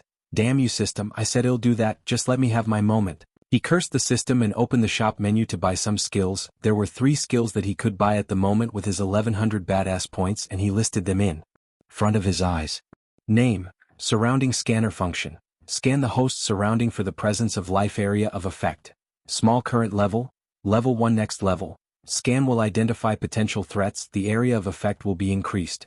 Price, 300 badass points. Name, teleporter function. Teleport the host to a different place instantly. Distance. Small current level, level 1 next level, the distance will be increased. Price, 700 badass points. Name, X-ray vision function. Enable the host to activate X-ray vision range. Small current level, level 1 next level, the range and the effect will be increased. Price, 1000 badass points. I don't need the X-ray vision, at least not yet, but both the teleporter and the scanner could come in handy. I shouldn't buy both in case I need points to buy other stuff. He kept looking at the teleporter and the scanner without being able to choose one, and after thinking about his quest, he decided to buy the scanner. System, I'll take the scanner. Ding, the host has successfully acquired the level 1 surrounding scanner. He experienced mild pain in his head and then he could sense the presence of lives around him for a small radius of distance. He was able to pinpoint the exact locations of people in the inn and track their movements with his mind, and although he couldn't explain the feeling, it felt like a seventh sense. Cool, now I don't have to worry about surprise attacks. System, show me my stats. Host, Michael. Cultivation level, Foundation stage, level 7. Experience points, 0/25,000. Badass points, 800. Current skills, none. Passive abilities, environment scanning. Occupation, adventurer. Status, healthy. Goals, none. Subordinates, Gaia. Loyalty level 2%, notable skills, above average in marksmanship. Proficient in close combat, 800 points remaining. System, show me the magic spells you have. I must buy something before going. For the next quest, spell name, Felenergo effect. Envelope the caster's weapon with a fiery energy. Upgradable. No cost, 200 badass points. Cool, but I need to buy a spell. Offensive spells will be better. He waved his hand and looked at the next spell. Spell name, Arirus effect. Creates a barrier of frosty energy. Upgradable. No cost, 200 badass points. Not upgradable. Nah. Spell name, Incentinis effect. Summons a magical guardian spirit. Upgradable. No cost, 400 badass points. 400 for a non-upgradable spell, not a chance. Spell name, Silenio's effect. Creates several bolts of frosty energy. Upgradable. Yes. Cost, 250 badass points. Frosty energy. Rubbing his chin, he moved to the next spell and the next one immediately put a wide excited grin on his face. Spell name, Ignitia effect. Creates several bolts of lightning. Upgradable. Yes. Cost, 300 badass points. System, why didn't you show me this first? The system knew the host would favor this spell, but the system wanted to make the host take a look at the other spells too before the host make a decision. The last spell, the lightning bolts, would come from my hand, right? I don't want a spell that sends out bolts of lightning from but I can't even imagine that. Yes, from hand. Host, he noticed the system sounds different, like it was annoyed by his question. Alright, take my points and give me that spell. Ding, the host has successfully acquired the level 1 Ignitia. Again, like before, a mild pain appeared in the head as the system imprinted the spell's workings in his brain. Learning the spell, he conjured the arch energy and created a few tiny bolts of lightning with his finger as his eyes sparkled in excitement and joy. So he could tell that the more arch energy he uses, the more powerful the bolt would be. Let's take a look at the adventurer card. He retrieved the golden card from his pocket as a holographic image appeared from the card and showed him which seemed to be the map of this kingdom. On the map, a small area was marked by a red circle and this might be the location of the quest. I should rest a few hours and go there in the night. As he said, he closed the system and laid on the bed to get a good sleep before going after the bandits and the mercenaries. It's a shame to stain this bedsheet with his blood, but where did he get these? Gaia transformed from a tiny white snake into her human form and menacingly staring at Michael, who was peacefully sleeping. Do you want this princess to be your assistant? I'll assist you by ending your pathetic human life. She slowly took the candle holder and licked the metal to coat it with her poison. Suddenly she noticed a slight smile on his face and stopped moving. He must be having some happy dreams. How cute! With an evil grin on her face, she sneaked towards him holding the candle holder in her hand. If I can take that miraculous pill, I can ask Seema to recreate the pill and then I will kill that bitch myself, she said to herself and raised the candle holder to stab him in the heart, but when she tried to stab him, her hands froze in the air as her body refused to move. What the F***? K? And then her whole body was thrown into the wall and created a big thumping sound when she hit the wall. Hey, we are trying to sleep here. Someone from the next room shouted as Gaia was clenching her gut and rolled on the ground in excruciating pain. The pain was like her organs were pierced by millions of needles, and the worst part was she couldn't open her mouth to scream. Well, look at this. Gaia heard Michael's voice and slowly looked up to see him grinning like the devil himself. Didn't I say that I'm not the one who dies? He could tell that she was in extreme pain, but he didn't stop the system as he wanted her to experience the pain so she wouldn't try anything stupid like this again. The moment she left his body and thought about harming him, the system alerted him in his sleep but paused the system for a moment and let her think she could kill him. Is this how you repay me? It seems like I have to kill you. Gaia saw the black knife appear in his hand as she tried to crawl away from him. I hope you have a good poison core. I wasted my precious pill on you after all. Looking at his evil grin and the killing intent in his eyes made her shiver. No. Don't. The words barely escaped her mouth while he came to her and crouched before. Why shouldn't I kill you? You did try to kill me, he said as moving his knife's end on her face. Please, make it stop. Beg. You. Little by little she was losing her consciousness. What if you try to kill me again? I promise. I won't. I think I can give you a second chance, but if I find you do something stupid like this again, I make you feel 1,000 times worse than what you feel right now, got it? She slowly nodded, and in a flash, the pain completely disappeared, but the terror she felt didn't. Chapter 10, How Much Farther?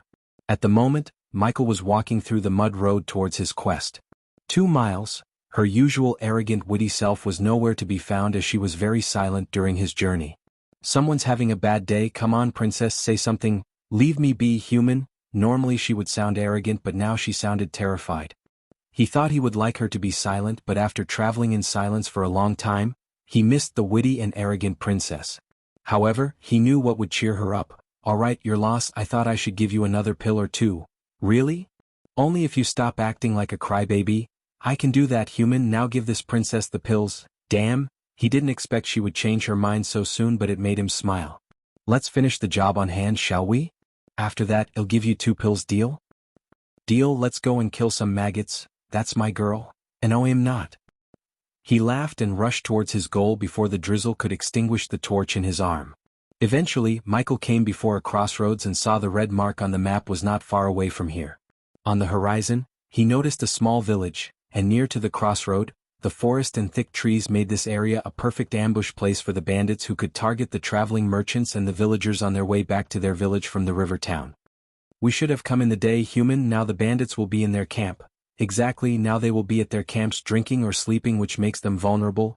Even if you kill a few of them silently, you won't be able to kill all of them like that. I have a plan, Gaia being said. He ventured into the forest where the bandits most likely set a camp, and after a few minutes walking into the forest, he sensed a group of 15 people 50 meters away from him. I need a vantage point. Let's see what this bad boy can do. He aimed his grappling hook at the branch above him, and like Batman, he took off from the ground and landed on the branch. Whoa, how did you? What is this thing? Where did you get it? Cool, huh? It's called Mark III grappling hook. Stick with me, I show you more cool stuff. What's Mark III? Who named it? I bet it might be those wretched dwarves. Whatever, give me that later. This princess wanna try it. Why? Are you going to kill me with that? He said and moved to another branch using the hook. Damn you, human, I promised I won't. Besides, didn't you hurt me enough without thinking I'm a girl? Oh, don't pull that card on me, princess. I'm a strong believer of equality. Just Gaia was about to reply, she saw a campfire and a group of men around it. This must be their camp, Gaia said as Michael sensed 2 bandits were roaming away from the main camp alone. Even though there are no level 10 shits like Datra, each of these bandits are level 7 or 8, and counting their numbers, it won't be easy to kill them as you did with those snakes. If they find you, they can kill both of us with a single spell. They won't have time to cast any spells. It was so much easier for him to move from branch to branch using the hook than jumping. And in a few moments he reached his first target, who was peeing without any worries. Gross, why did you make me see that? I am a free bird, whistle. Free bird. Just as he was singing, Michael landed behind him and stopped his horrible song by slitting his throat. Ding. Congrats to the host for killing a body refining stage level 6 cultivator. The reward is 4,500 experience points as well as 200 badass points. He didn't leave his body on the ground but took it with him and put it on the branch before moving to his next target. Pathetic, didn't even put a defense spell on himself. Gaia had no idea that even if he did have a spell on him, it wouldn't have made any difference since his knife could ignore the defense of anyone who's under the body strengthening stage level 6. The next bandit was returning to his camp when Michael appeared before him and slit his throat like he did to the bandit a few minutes ago. Ding. Congrats to the host for killing a body refining stage level 6 cultivator. The reward is 4,500 experience points as well as 200 badass points. So far so good, 13 more to go. How the fuck did you break through to level 7 in a single day? Did you take restoration pills? Wait till you see me have another breakthrough. He grinned and swung to a branch that was closer to the main camp. How are you going to kill them with your level of cultivation? Gaia noticed that every single bandit was drinking and singing without sleeping. She couldn't guess how he's going to kill 13 body refining stage cultivators without the element of surprise or hunting them one by one like he always does. But when she was wondering about this, she saw a small cylinder-like thing appear in his hand. What's this? We call this the flashbang, as he said. He removed the pin and threw it at the center of the camp and closed his eyes and ears. Boom. Just like he thought, the flashbang affected the area of the camp and threw the bandits off their balance as well as caused the much-needed chaos. Yet he didn't jump down right away but threw the smoke bomb he bought from the shop. Fortunately, This world seemed to have a variant of a smoke bomb and the flashbang, so the price was way cheaper than the guns. The bandits shouted as Michael plunged his knife into the throat of his third bandit. Because of his sensing skill, he didn't get affected by the smoke as he picked the bandits one by one within human speed. Ding. Congrats to the host for killing a body refining stage level 6 cultivator. The reward is 4,500 experience points as well as 200 badass points. Ding. Congrats to the host for killing a body refining stage level 7 cultivator. The reward is 5,000 experience points as well as 200 badass points. Ding. Congrats to the host for killing a body refining stage level 9 cultivator. The reward is 6,500 experience points as well as 200 badass points. Each time he swung his knife, a ding sound appeared in his mind and he was rewarded by the system. Just when the smoke cleared, the last voice in the camp was stopped by him and Gaia was dumbfounded looking at the bandits lying on the ground with their throats slit and a stab wound on their chests. In a few moments he was able to do this? He had killed 13 experienced bandits in a few mere moments and they were all level body refining stage cultivators. Oh, how was this possible? This human was clearly a mere level 7 of the foundation stage. When she saw his reflection in the puddle of rainwater, a cold chill ran through her spine as he was bathed in water and resembled the ancient devils that she used to read about in the books. But what made her heart skip a beat was that he leveled up, again. Congratulations to host Michael for leveling up. The current stage is Foundation Stage Level 8. Congratulations to host Michael for leveling up. The current stage is Foundation Stage Level 9. Is he using some ancient evil cultivation technique? Why didn't you assholes have one more bandit? He kicked the dead body of a bandit in frustration because he could have reached level 10 if he had killed one more. He's dead, human. Instead of kicking him, take their badges as the proof of kill. Hearing Gaia's voice in his mind, he sighed and started to rip their badges. It was surprising to him that they all wore eagle-embodied badges on their chests. What kind of bandits wore badges? Be glad they wore badges, human, else you would have had to cut off their ears as the proof. Shit. After collecting the badges, he was able to gather another 600 silver coins from their cache and left the area without skulking around. I should take a bath. He was reeking the smell of blood and his black robes were now almost turned red. Gaia, is there any waterfall nearby? If you walk towards the east for 3 hours, there's a beautiful waterfall I used to travel with my maids. He giggled while turning and walking towards the east. Did I say something funny, human? No, I just thought you were going to say friends. Why is that? Do you think I don't have friends? I know you don't have friends. Yes, I have many friends. Quickly name 3. He was waiting for her to speak again but he only heard a sound from her. Thought so. Well, this princess doesn't need any friends, she rebuked and said, but he could sense a slight sadness in her voice which was a big surprise to him considering her arrogant, prideful self. Chapter 11. After following Gaia's instruction for a few hours, the golden rays of sunlight appeared on the horizon. The sun rose like a flower opening, gifting its petals unto the world. Amid the dancing, raindrops were the blush of scarlet, the warmth of tangerine. Gazing toward the illuminated clouds, still beneath the ethereal glow, Michael felt at home in a way he never had before. In the distance, amid the green of the forested hills was a reflective white strip that could only the waterfall Gaia had mentioned. The waterfall had been like a silent white stream cascading over the rocky outcrops. As he had drawn closer, the noise had increased steadily until he was only a few hundred meters away. He could no longer hear anything but the deafening roar of the water. He moved until he was in the plume of water vapor that hung over the plunge pool, and in only minutes, he was as wet as he would have been in any rainstorm. The hair clung to his head and around his face, but no matter how wet they became, it could not dampen his spirit and delight as he stood in awe. It's beautiful. Without wasting any time he dived into the water and began to enjoy this nature's gift after a long night of walking and killing. While he was swimming happily, he saw Gaia transforming into her human self swimming towards the bank to get out of the water. And when she completely emerged out of the water, his mouth and eyes widened in surprise. He had only seen her in dark lighting and never saw her so clearly until now. Her tall frame and slender body were like a Victoria's Secret model. Her blue eyes, like the sea, were calm and emotionless. Although her hair was wet, he could see the beauty of her long, wavy raven black hair, so smooth and silky, almost as if it was tailored from some high-end black fabric. Even though he had seen countless models and actresses in his previous life who were devastatingly beautiful, compared with the woman right in front of him, those models and actresses appeared to be less attractive and were no match for this woman's imposing beauty and grace. And when she shook the water from her hair and put it back, his heart skipped a beat as the facial features of this woman were like that of a beautiful painting. The rays of golden light glowed on the fair and smooth cheeks, and her face had a tinge of a matured and composed femininity. She also had a poised and dignified grace and arrogance to her which only someone of a high position with influence and power would have. "Why are you looking at me like that, human?" He was glad that his lower body was under the water as he swallowed a mouthful of saliva. Warning: the host is acting like a beta male. F*****KU system. Look at that girl. Any man would drool if they saw a girl like her. Stop staring and give me those pills, she shouted and waved her hands as her wet white dress transformed into golden ones. She seemed to be purposefully flaunting her beauty by slowly correcting her dress and tying her hair into a ponytail. However, he understood that if she knew that he was thinking of her as hot and beautiful, she would be more arrogant and prideful, so he decided to tease her. "You shouldn't have left this water, it might have done something good to your face." "What did you say?" Her flash of anger appeared on her face as puffs of smoke could be seen coming out of her nostrils. "Are you deaf, girl? I said this water might have done something good to your face. You..." The moment he repeated his words, her face reddened in anger as she started searching for a stone or a pebble to throw at him in anger, while Michael prevented the system from doing anything rash to her for such a minor matter as this one. "What are you searching for, mud? To do a mud facial? I'm going to kill you, bastard." "Then you're on the right track by showing your ugly face to me."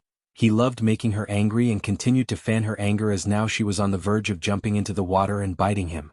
Hearing him calling her ugly, she was so outraged that it wouldn't be surprising if smoke billowed from her nostrils and mouth. And finally she grabbed a fist-sized pebble from the ground and threw it at him. "I will stone you to death, you jerk," he laughed, seeing her running around and collecting stones to throw at him like a child. While these two were playing on the surface of the water, a girl who looked graceful and beautiful was seated on the bottom of the water. Her surroundings were evidently sealed off and she was in a state of cultivation. The air around her naked body was filled with an air of power and emits a bone-chilling aura. As if detecting a sudden movement, the girl abruptly opened her eyes. "Who dares to come into this territory and disturb my cultivation?" The girl's brows furrowed as she dashed forward like a torpedo. While on the shore, Michael had bought 2 healing pills and gave it to Gaia as she swallowed the pills with an excited smile like a child eating candy. "All right, come to your usual place." He reached out his arm towards Gaia. "I'm too lazy to walk anyway." She quickly transformed herself into a small ball of light and merged into his arm as the black tattoo appeared again. And just when he was about to turn and leave, he sensed someone moving towards him at high speed. Imminent danger. The system's warning message rang loud in his mind as he jumped out of its path. Boom. The tree behind exploded into pieces and the afterblast flung him away. "What the F***K just happened?" Gaia shouted as he slowly pulled himself from the ground and saw a girl staring at him with a sword in her hand. It was a 15 to 16-year-old young girl. She had arched eyebrows and a delicate oval face. Although she couldn't be compared to Gaia, she was indeed beautiful. In this world, according to a brass study, female cultivators were very beautiful because they cultivated purer bodies. However, at the moment, that young girl's eyes didn't make her look very friendly or amicable as they were filled with flames of anger. Seeing her cultivation level, he realized why the system warned him. She was a body-strengthening stage level 4 cultivator, and looking at the powerful aura she was radiating, he knew that he had no chance of defeating her, at least not at the moment. "Who is this bitch? Where did she come from?" "Oh shit," Gaia's tone indicated she has recognized this person. "Get the fuck out of here, human, this is bad. Was that a mistake?" He glanced at the destroyed tree beside him and asked the girl. Her expression hadn't changed though, and she still looked furious. Who didn't know this was her sacred cultivation place after all? Everyone in this kingdom knew that Rivertown Green Valley Waterfall was hers, but this pervert had willingly come intending to peek at her training and cultivating. And even though she was powerful and he had no chance of beating her now, he didn't fear her. How could he? Back on the earth, the whole underworld shivered hearing his name. They even created a saying, "If Ghost knows your name, it's already too late." "Yes, it was a mistake not to kill you in the first shot. I don't know who you are, but I think you got the wrong person. That bitch won't listen to you, human, get out of here," Gaia urged him as he looked at the girl. "Next time, know your target before attacking." He can't afford to lose face as he had a system called a badass system, for God's sake. Chapter 12, "And where do you think you're going?" He heard the girl's voice coming from behind as he was leaving. The girl said that with a cold and detached voice. Michael turned around and saw her sword vibrating in her hands. "Where do you think?" said Michael, looking at her angrily. He didn't know her or has any idea why she's acting like a bitch. It seemed like a misunderstanding and nothing more. Also, he even started to leave the place after she tried to attack him. She didn't reply as she adopted a battle-ready position. She raised her sword and fired the sword, which made a whistling sound. The golden sword broke the air and thrust towards Michael. System, give me a defense spell. Michael quickly fired up the system and ordered it to purchase it for him rather than him meddling through the shop because the sword was just an inch away from him. The system would only momentarily slow down the time and it couldn't stop the time entirely, so if he took too much time browsing through the system, the sword could penetrate his head and kill him because while he was using the system he wouldn't be able to move. Does the host wish to buy upgradable or non-upgradable spell? Are you trying to kill me? Just buy an upgradable 1 inch, he shouted at the system. Ding, the host has successfully acquired responsive energy shield for 1000 badass points. His heart bled looking at the number of points he had to use because of this girl's temper tantrum and became extremely furious. Considering the power gap between the host and the enemy is too big, the system recommends the host to buy the lightning dash skill for 1000 badass points. I don't know what is going to kill me first. Her or the outrageous price of yours. Does the host wish to buy the lightning dash? Yes, buy it quickly. Ding, the host has successfully acquired lightning dash for 1000 badass points. He felt the mild pain in his brain as the system etched the working into his mind. At the moment, the sword was less than an inch away from his forehead, but suddenly the responsive shield activated and formed a mild blue-color energy sphere around him. He closed the systems, and just when he did that, the sword and his energy shield collided. The backlash pushed him back a few meters away before he steadied himself. Bitch, bitch, bitch. Gaia was shouting in his mind in anger, looking at the girl. Do you want to kill me? His voice was filled with rage because if it had been his previous life, he would have been dead already. Yes, so what? The girl said as the sword flew right back into her hand. She didn't know what spell he used to escape her previous track, but it sure did annoy and fume her anger more. And this time when she closed her eyes, an illusory golden sword suddenly appeared above her. This huge holographic sword made a sensation of cold spread throughout his body. The holographic sword was like a guided missile, which meant it could detect if someone was alive and automatically aim at breathing people. Shit, she's using a morning star spell, Gaia cursed because she knew that it was one of the spells that commonly used by the inner and core disciples of the Morning Star sect. Bazium.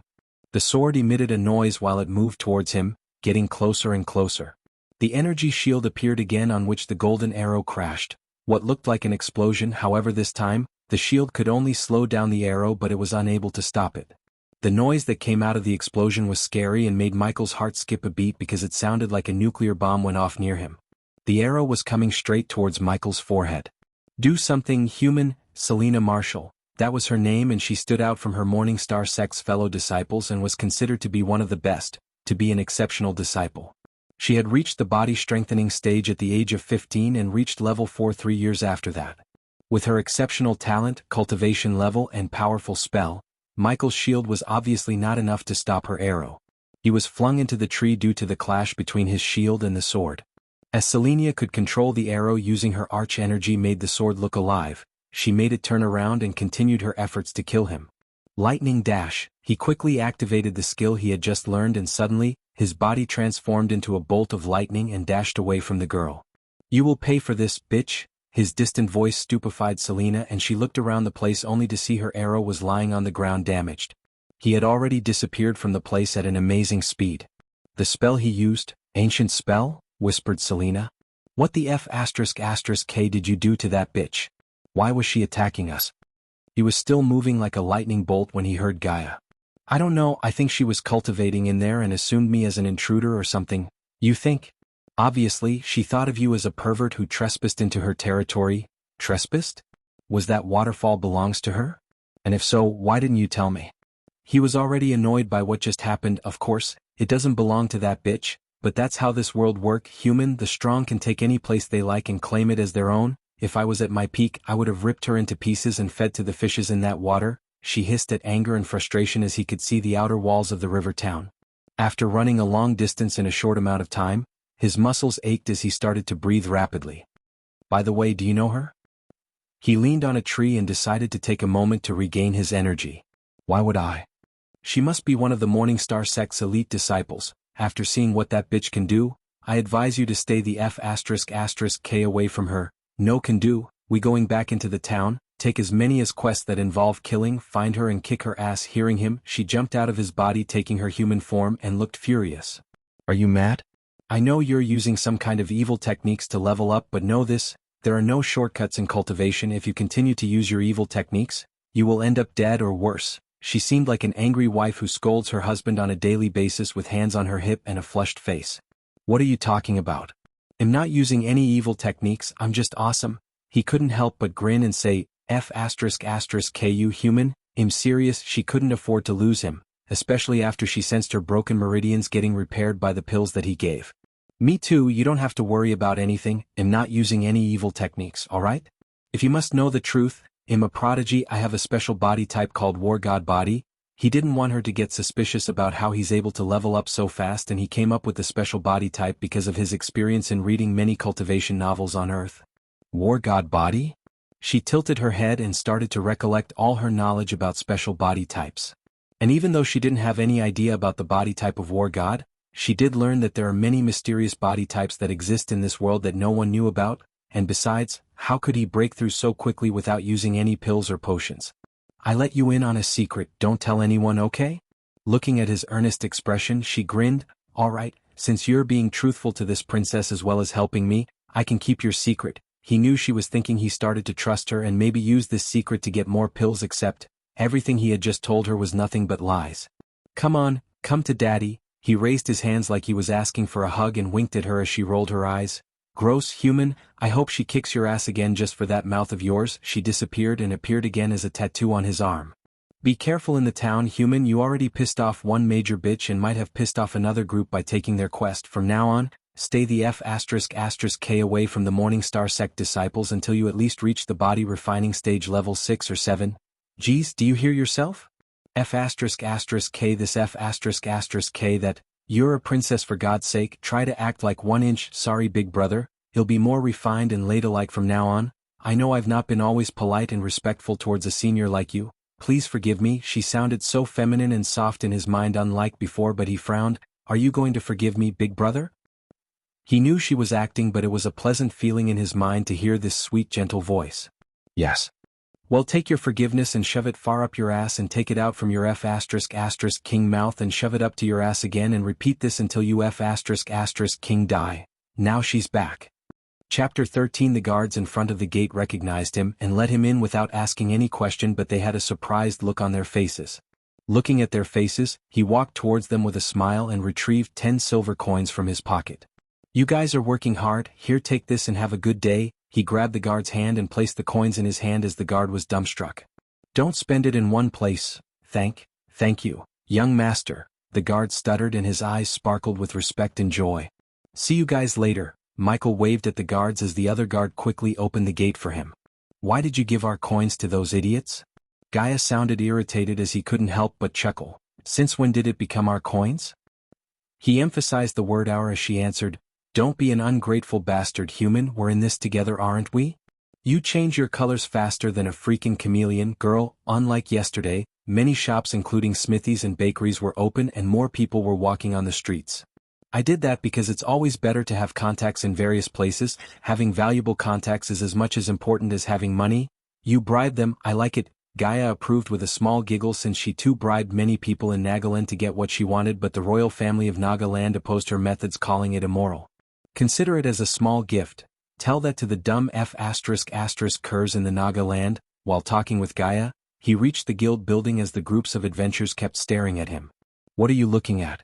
You maggot. You said it yourself, they can't hear you, just ignore them. Please save my mum, I'll pay you, please, adventurers. And just when he opened the front door, he saw a little girl crying in the middle of the hall. The little girl's face was pale as her clothes were torn and dirty. Leave this place, peasant, you can't afford our services. What if they destroyed your village? You ants should have paid them. A youth wearing fancy armor was shouting at the girl while the other adventurers looked at the scene like they were watching a cinema with popcorn. Please, I can pay you. The little girl showed the youth a small silver pendant as everyone who saw the pendant started to laugh at her. But soon the youth's face turned serious. I don't want to get my hands dirty by throwing you out, so go. The little girl was shivering in fear, feeling the powerful aura he was radiating, but she shook her head. No, you have to help me. Mum said you all are heroes who help us. Lightning dash. Just when the youth lifted his leg to kick the little girl, Michael dashed forward like a lightning bolt and grabbed his leg. The girl squealed seeing him suddenly appear before him. "Get out of my face before I kill you." How heartless could they be? She was only a 6 or 7 years girl begging for their help, but these people were laughing at her misery. Even if they didn't like to help, the least they could do was not making things worse. Michael pushed the youth as he stumbled back and fell on the table behind him. Looking at the little girl, he slowly wiped out the tears on her face and let out a gentle smile. "I'll help you, show me the way." He didn't take the pendant but put the pendant back on her chest. "How dare, Zizi?" When the youth stood up with a clenched jaw, Michael pointed his hand at the youth and shot bolts of lightning at the youth. Ding. Congrats to the host for killing a body refining stage level 6 cultivator. The reward is 4,500 experience points as well as 300 badass points. The scene dumbfounded the adventurers and the guild staff as their faces were full of shock. Just one move was able to do this? They saw a huge burned hole in his chest and there was still smoke coming out of his dead body. He had dispatched a body refining stage level 6 cultivator in a single move and he was only a foundation stage level 9 cultivator. Oh. How was this possible?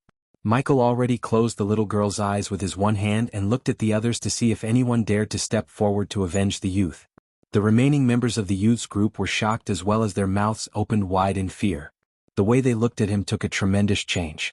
Their arrogant facial expressions gave way to that of fear as though they were looking at a strange beast. The girl who he met before was shaken as well. She gawked at Michael, his eyes were opened extremely wide. "Let's go, little girl." He took the girl's hand and walked out of the guild as little cracks of lightning still danced around his fingers. "Where's your village, little girl?" He lifted the girl up and asked as the girl pointed her fingers at the east. "It's far east from here, adventurer. Me lord, there's a tall watchtower in our village. Hold me tight." He held the little girl tight against his chest and dashed towards the east, turning his body into a bolt of lightning. After a minute or two of running, he noticed black smoke on the horizon as well as a burning tower that seemed like the watchtower the girl mentioned. His face became serious when he got closer, and when he stopped running, what welcomed him was a burning village and burned corpses. "No!" The little girl screamed and tried her hard to jump out of his hands. The entire village burned in a sea of red, yellow, and orange. Michael watched as the flames ripped their way through the buildings before him. Tendrils of smoke were reaching desperately into the sky as if trying to escape the blazing inferno below. What happened here? Gaia's voice was grave and serious as he rushed towards the village to find any survivors while the girl kept screaming for her mother. Once a charming peaceful village now turned into nothing but ashes and debris.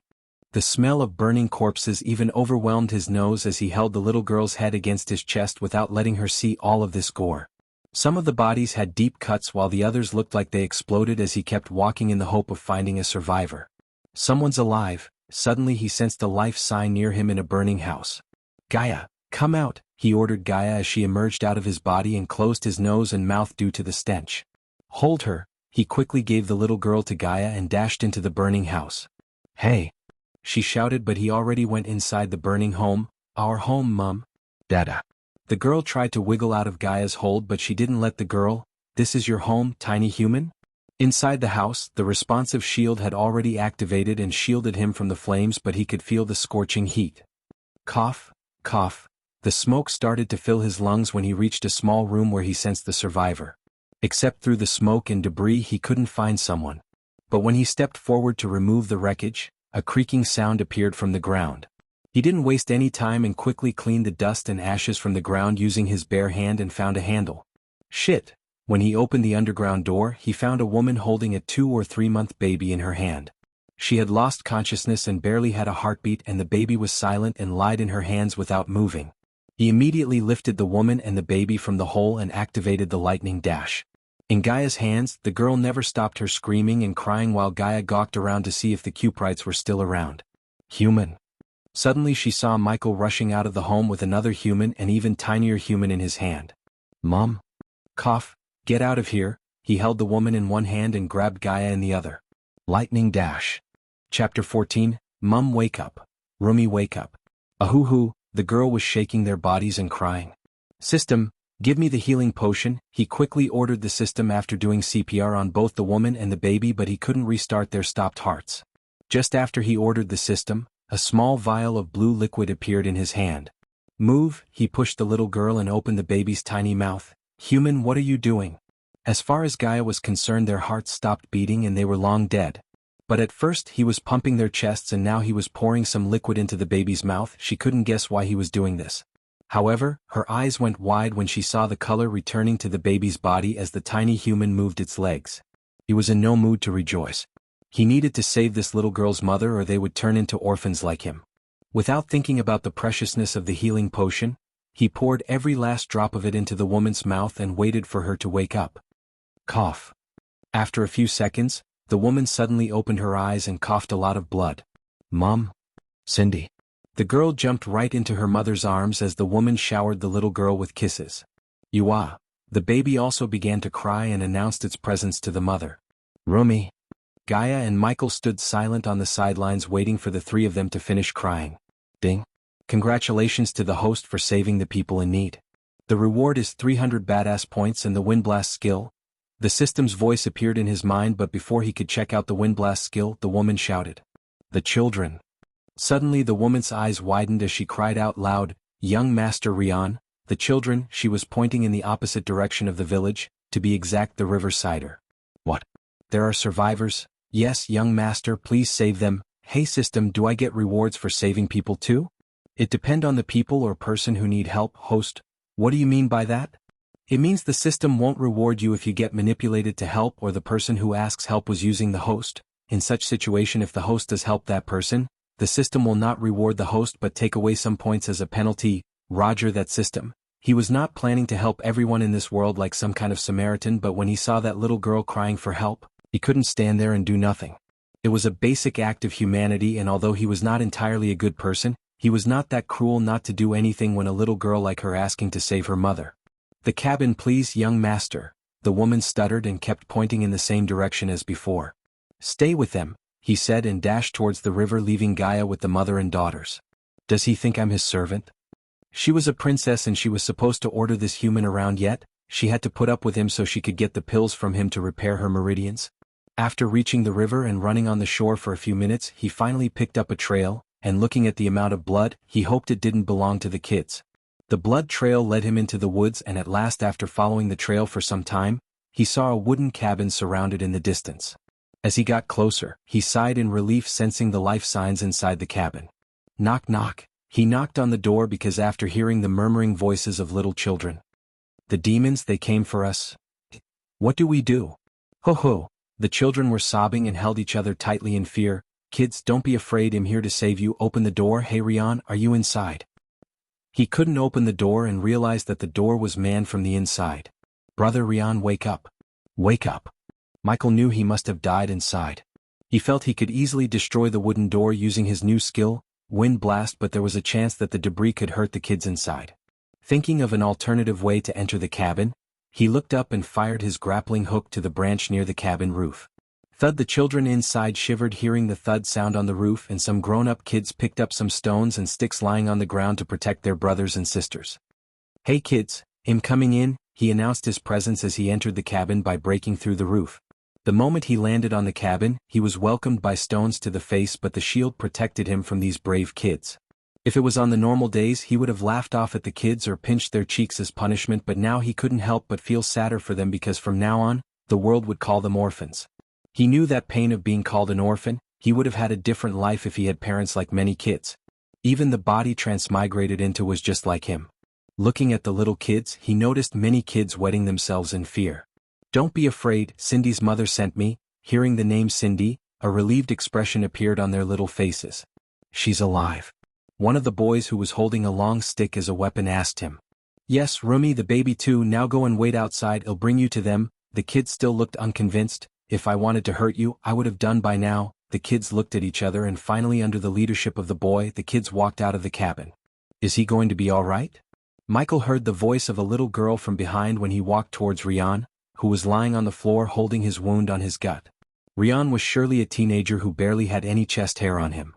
Michael crouched before him and closed his eyes. You did good, kid. Even though Michael was in the body of a teenager like him, he reached the age of 29 on the earth, so he called him a kid. Rian's face was covered in blood, and behind that blood, he knew that Rian must have been a handsome youth who had a sling life to live, but he lost his life by saving these kids. Sunrise sect on his torn robes, he noticed a badge on his chest, and wiping off the blood from it, he read. Rest in peace, kid, they will suffer for this and this will be my payment, he clutched the badge and said as he lifted Rion's body to bury him properly. His body was not in the condition for him to take it to his sect and bury there. He's dead, isn't he? When Michael stepped out of the cabin with Rion's body in his arms, the boy silently asked him. Yes, now follow me. The children silently followed him. They didn't speak or utter any words. Brother? No. Young master. The boy left the group and came to him while he was leading the group to the village. I'm not a young master, kid, you can call me brother. Simply the word young master felt awkward when it came out of this boy's mouth, so Michael told him to call him brother. Oh, the boy nodded. Brother, what about the other kids in the village? Did you save them too? The moment he heard the boy, his heart skipped a beat as he halted his steps. Before he left the village, he spent 50 badass points to scan the entire village for life signs, but the system did not find any except for Cindy, her mother, and the baby. If these 20 kids weren't the only kids in the village, that meant only one thing: they were killed by the ones who massacred the village or lost their lives to the fire. Thinking about those murderers, his killing intent skyrocketed and his nails started to dig into his palms in anger. Wait till I get my hands on those bastards. He gritted his teeth and continued to walk. System, give me a paralyzing poison. Chapter 15. He was leading the kids to the village when he saw Gaia, Cindy, her mother, and the baby in midway. Roy. Cindy. The girl shouted at the boy as the children quickly ran towards Cindy and her mother, crying and sobbing. Young Master Rion. Cindy's mother came to him and she couldn't hold back her tears looking at the lifeless body of Rion. It was a good thing you came here. The kids shouldn't see the village. They have already been through enough. Thank you, young master. No, Michaela shook his head and stepped back when she crouched to grab his legs to thank him. Just take care of them, I will be back soon. Gaia too followed him right behind to the village, leaving everyone behind. It was the Blood and Bones sect. Human. Why? The reason was a surprisingly simple one. Human. According to the woman, the Blood and Bones sect was taking their coins in the name of protection fee. Protection from what? From nothing. They were just using the reason to milk these villagers, and recently they raised the protection fee. She air quoted the words protection fee and continued. The woman said they were barely able to pay the previous fee, but when they raised it, they simply couldn't scrape together enough coins, so they asked for more time. They didn't give time, did they? Gaia shook her head hearing him. Yes, instead of giving them time, those F*****curs decided to use the villagers as human dummies and let their students practice spells on them. Because she was walking behind him, she was unable to see the killing intent in his eyes as she went on. If it wasn't for the human in your arms who killed some of their students and led the remaining children away from the village, those tiny humans would be dead too. What are you planning to do, human? First, I should bury those people. They deserve proper burials and I will give it to them. At the moment, Gaia felt thirsty and tired just by looking at him digging hole after hole and burying each and every villager after wrapping them in white clothing. Why are you doing this, human? You don't know these people. You already used a valuable healing potion by saving that tiny human and its mother. It's not much, Gaia. This is just a basic humanity. Where I come from, there are at least people there to give the dead a proper burial. I don't think that's true here. Tell me I'm wrong. I don't know where you came from, human, but here this how things are. In this place there's only one rule, the rule of the jungle. If you are not a predator, you're a prey. Michael took a deep breath and stabbed the shovel into the ground as Gaia noticed the look of unwavering determination on his face. Then I will be the strongest, most powerful predator this world has ever seen and hunt every dirtbag in this world. Ding! Congratulations to the host for setting a goal. The host will receive a reward of 450 badass points and a healing potion. Little by little, he started to apprehend the reason when he was sent to this world with the system. Until now, he had never thought that this world would be this much messed up where the strong could hunt down and massacre people like they were nothing. In his previous life, every person he killed was a crook or criminal in some way, that they were better dead than alive to the world. Not once in his life he took an innocent life. Even a hitman like him had a moral code, but the cultivators in this world had nothing, not even a shred of mercy towards these poor people. He knew the little girl Cindy must have walked for hours to reach the guild and ask for help, but none of them were willing to help her but only tried to chase her away. If someone like Rion came sooner than he did, they could have saved more lives, saved more children. If he was on Earth, he would have paid a hefty sum to these people and left because he had no power back there to change the entire world. He was just a human, but in this world, he had the means to be the strongest. He had the most powerful weapon in this world, the system. The remaining bit of Abra's soul changed the way Michael looked at this world and influenced his mindset. After burying all these people, he understands his place in this world and realized what he needs to do. I'm going to do what I do best, kill people. Host.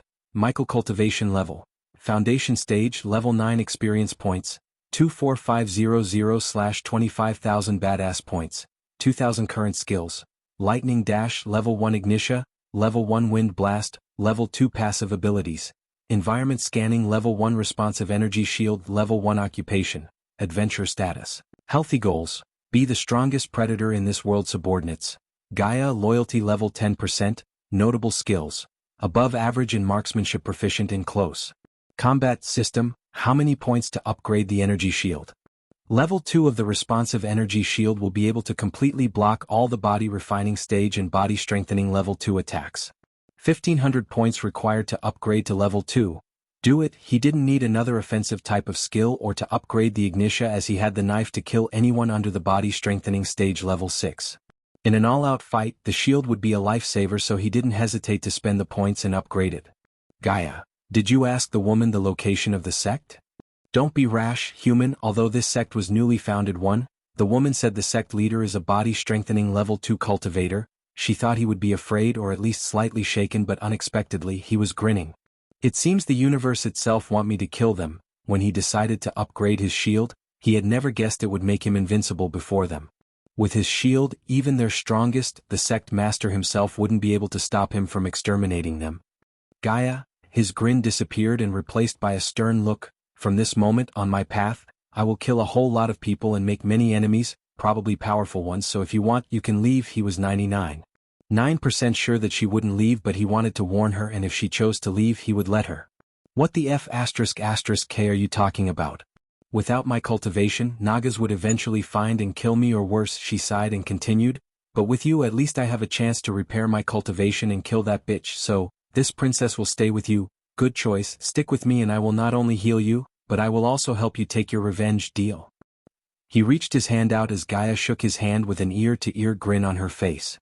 After burying the final body, he cleaned the sweat and stench off his body by bathing in the well and dried his clothes and body by creating hot air around him using the arch energy. Let's go. He took Gaia and went on his way to meet the children and the woman on the outskirts of the village. Young master, young miss. When the woman saw him and Gaia, she came running. Most of the children were sleeping while the baby in her arms seemed tired of crying in hunger. Is there any place you can take kids and settle down? No. Young master. The woman shook her head as tears started to flow out from her eyes, thinking about their future without her husband to provide for them. System: do you have grocery items and utensils to cook?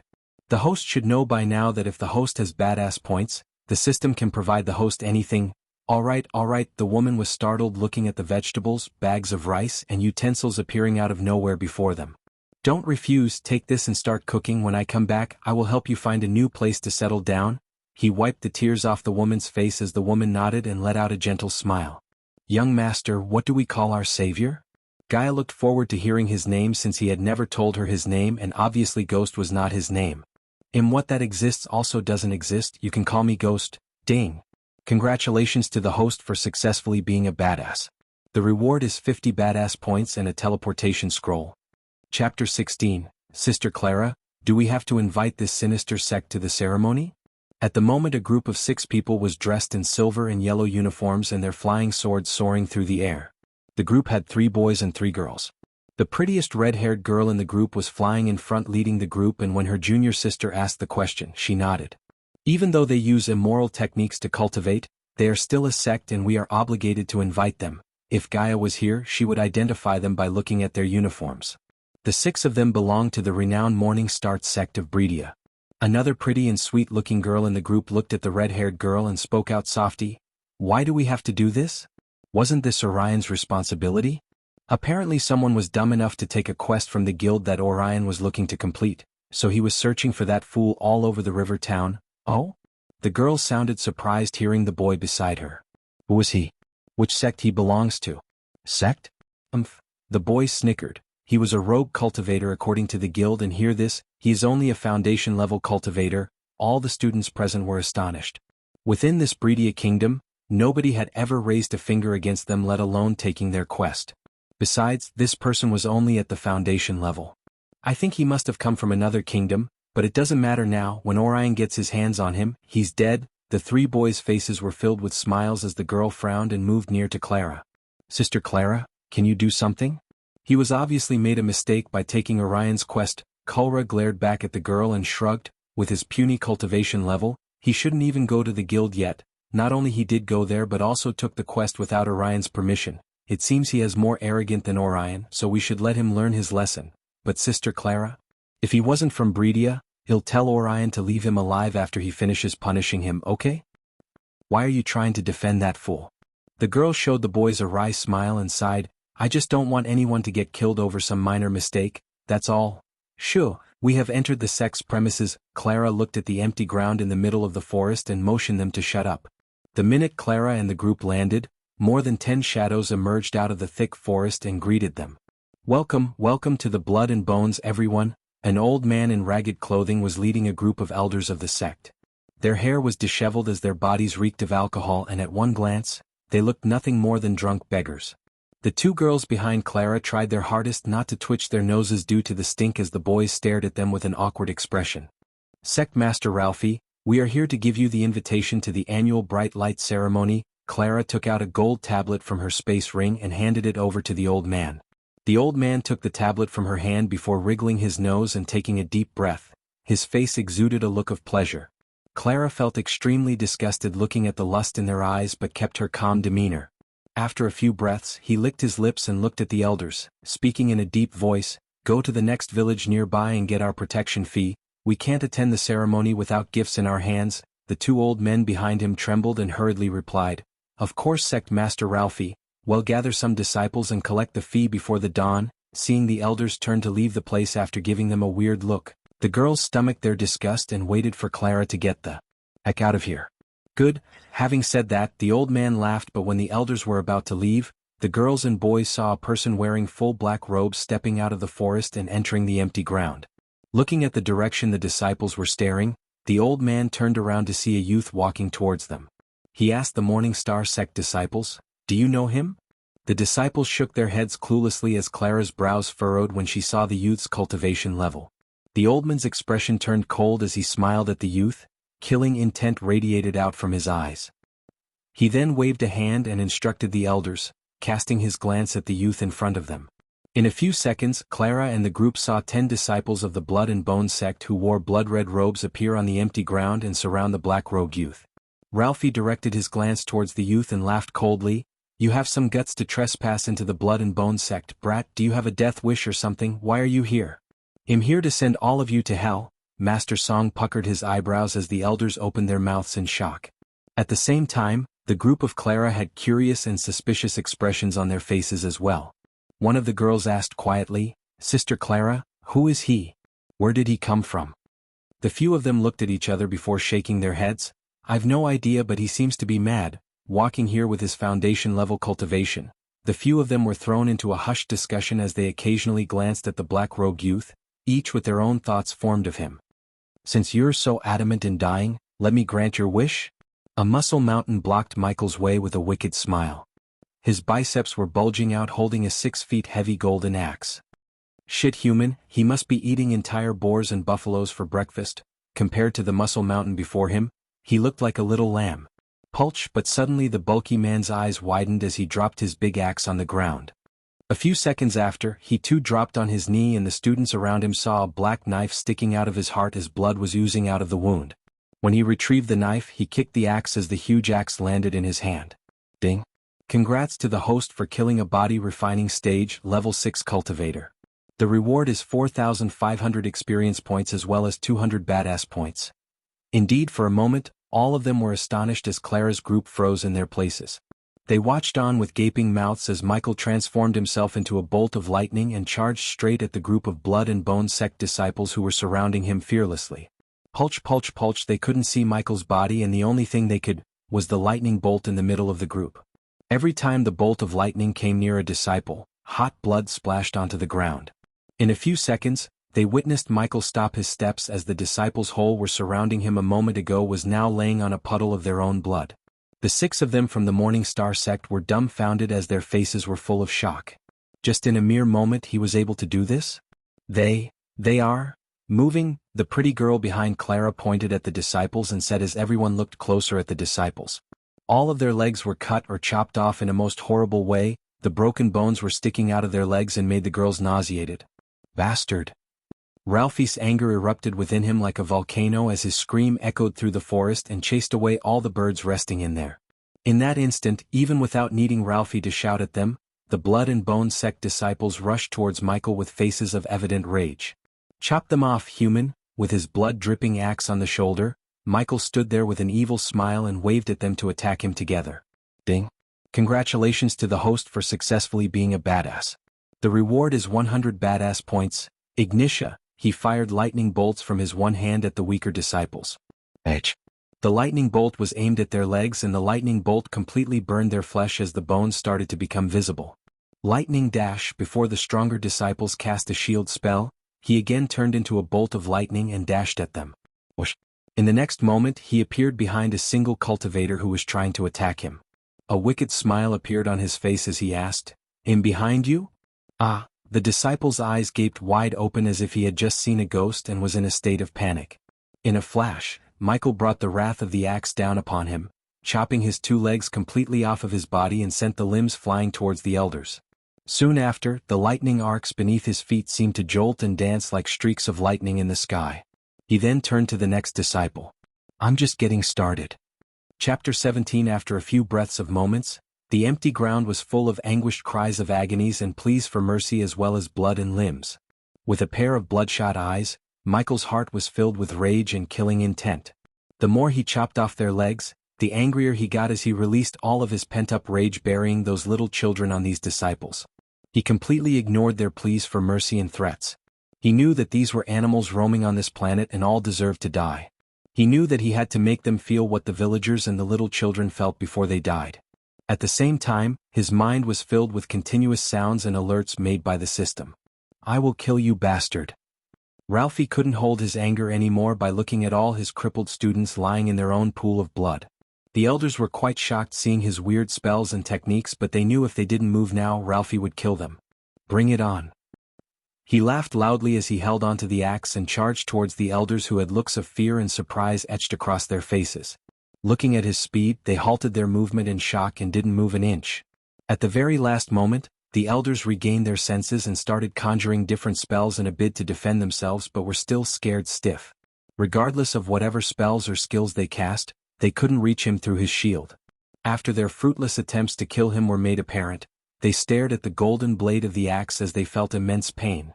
At the next moment, their bodies dropped on the ground and a couple of blooded legs were lying before them. How could their puny spell damage him? He spent 2,500 badass points on the shield, and among the body refining stage cultivators, he was invincible. Clara's group was wide-eyed, completely astonished, and somewhat started to become afraid of him. He's too strong and fast. The elders didn't even have the chance to cast a defense spell on them, one of the boys whispered to his friend. He's too strong. He must have been concealing his cultivation level from everyone else. Did you see that he went from foundation level to body refining stage just like that? He must be using some sort of concealing spell to hide his true cultivation level and playing mind games with them. Could he be a body strengthening cultivator? Based on his powers, he has to be. He was chopping the legs off the rest of the disciples while Ralphie seemed to hesitate to attack him. The system was repeatedly beeping in his mind, informing him of the rewards he had received. Cling at the very end, Michael slammed the axe down onto the ground and stood in the middle of the half-dead disciples and chopped legs. He then shouted out loudly at Ralphie, "Are you going to attack me or what?" Despite his anger, his instincts told him that this youth is extremely powerful and he had a bad feeling as he glared at him and asked, "Who are you? You don't have the right to know my name."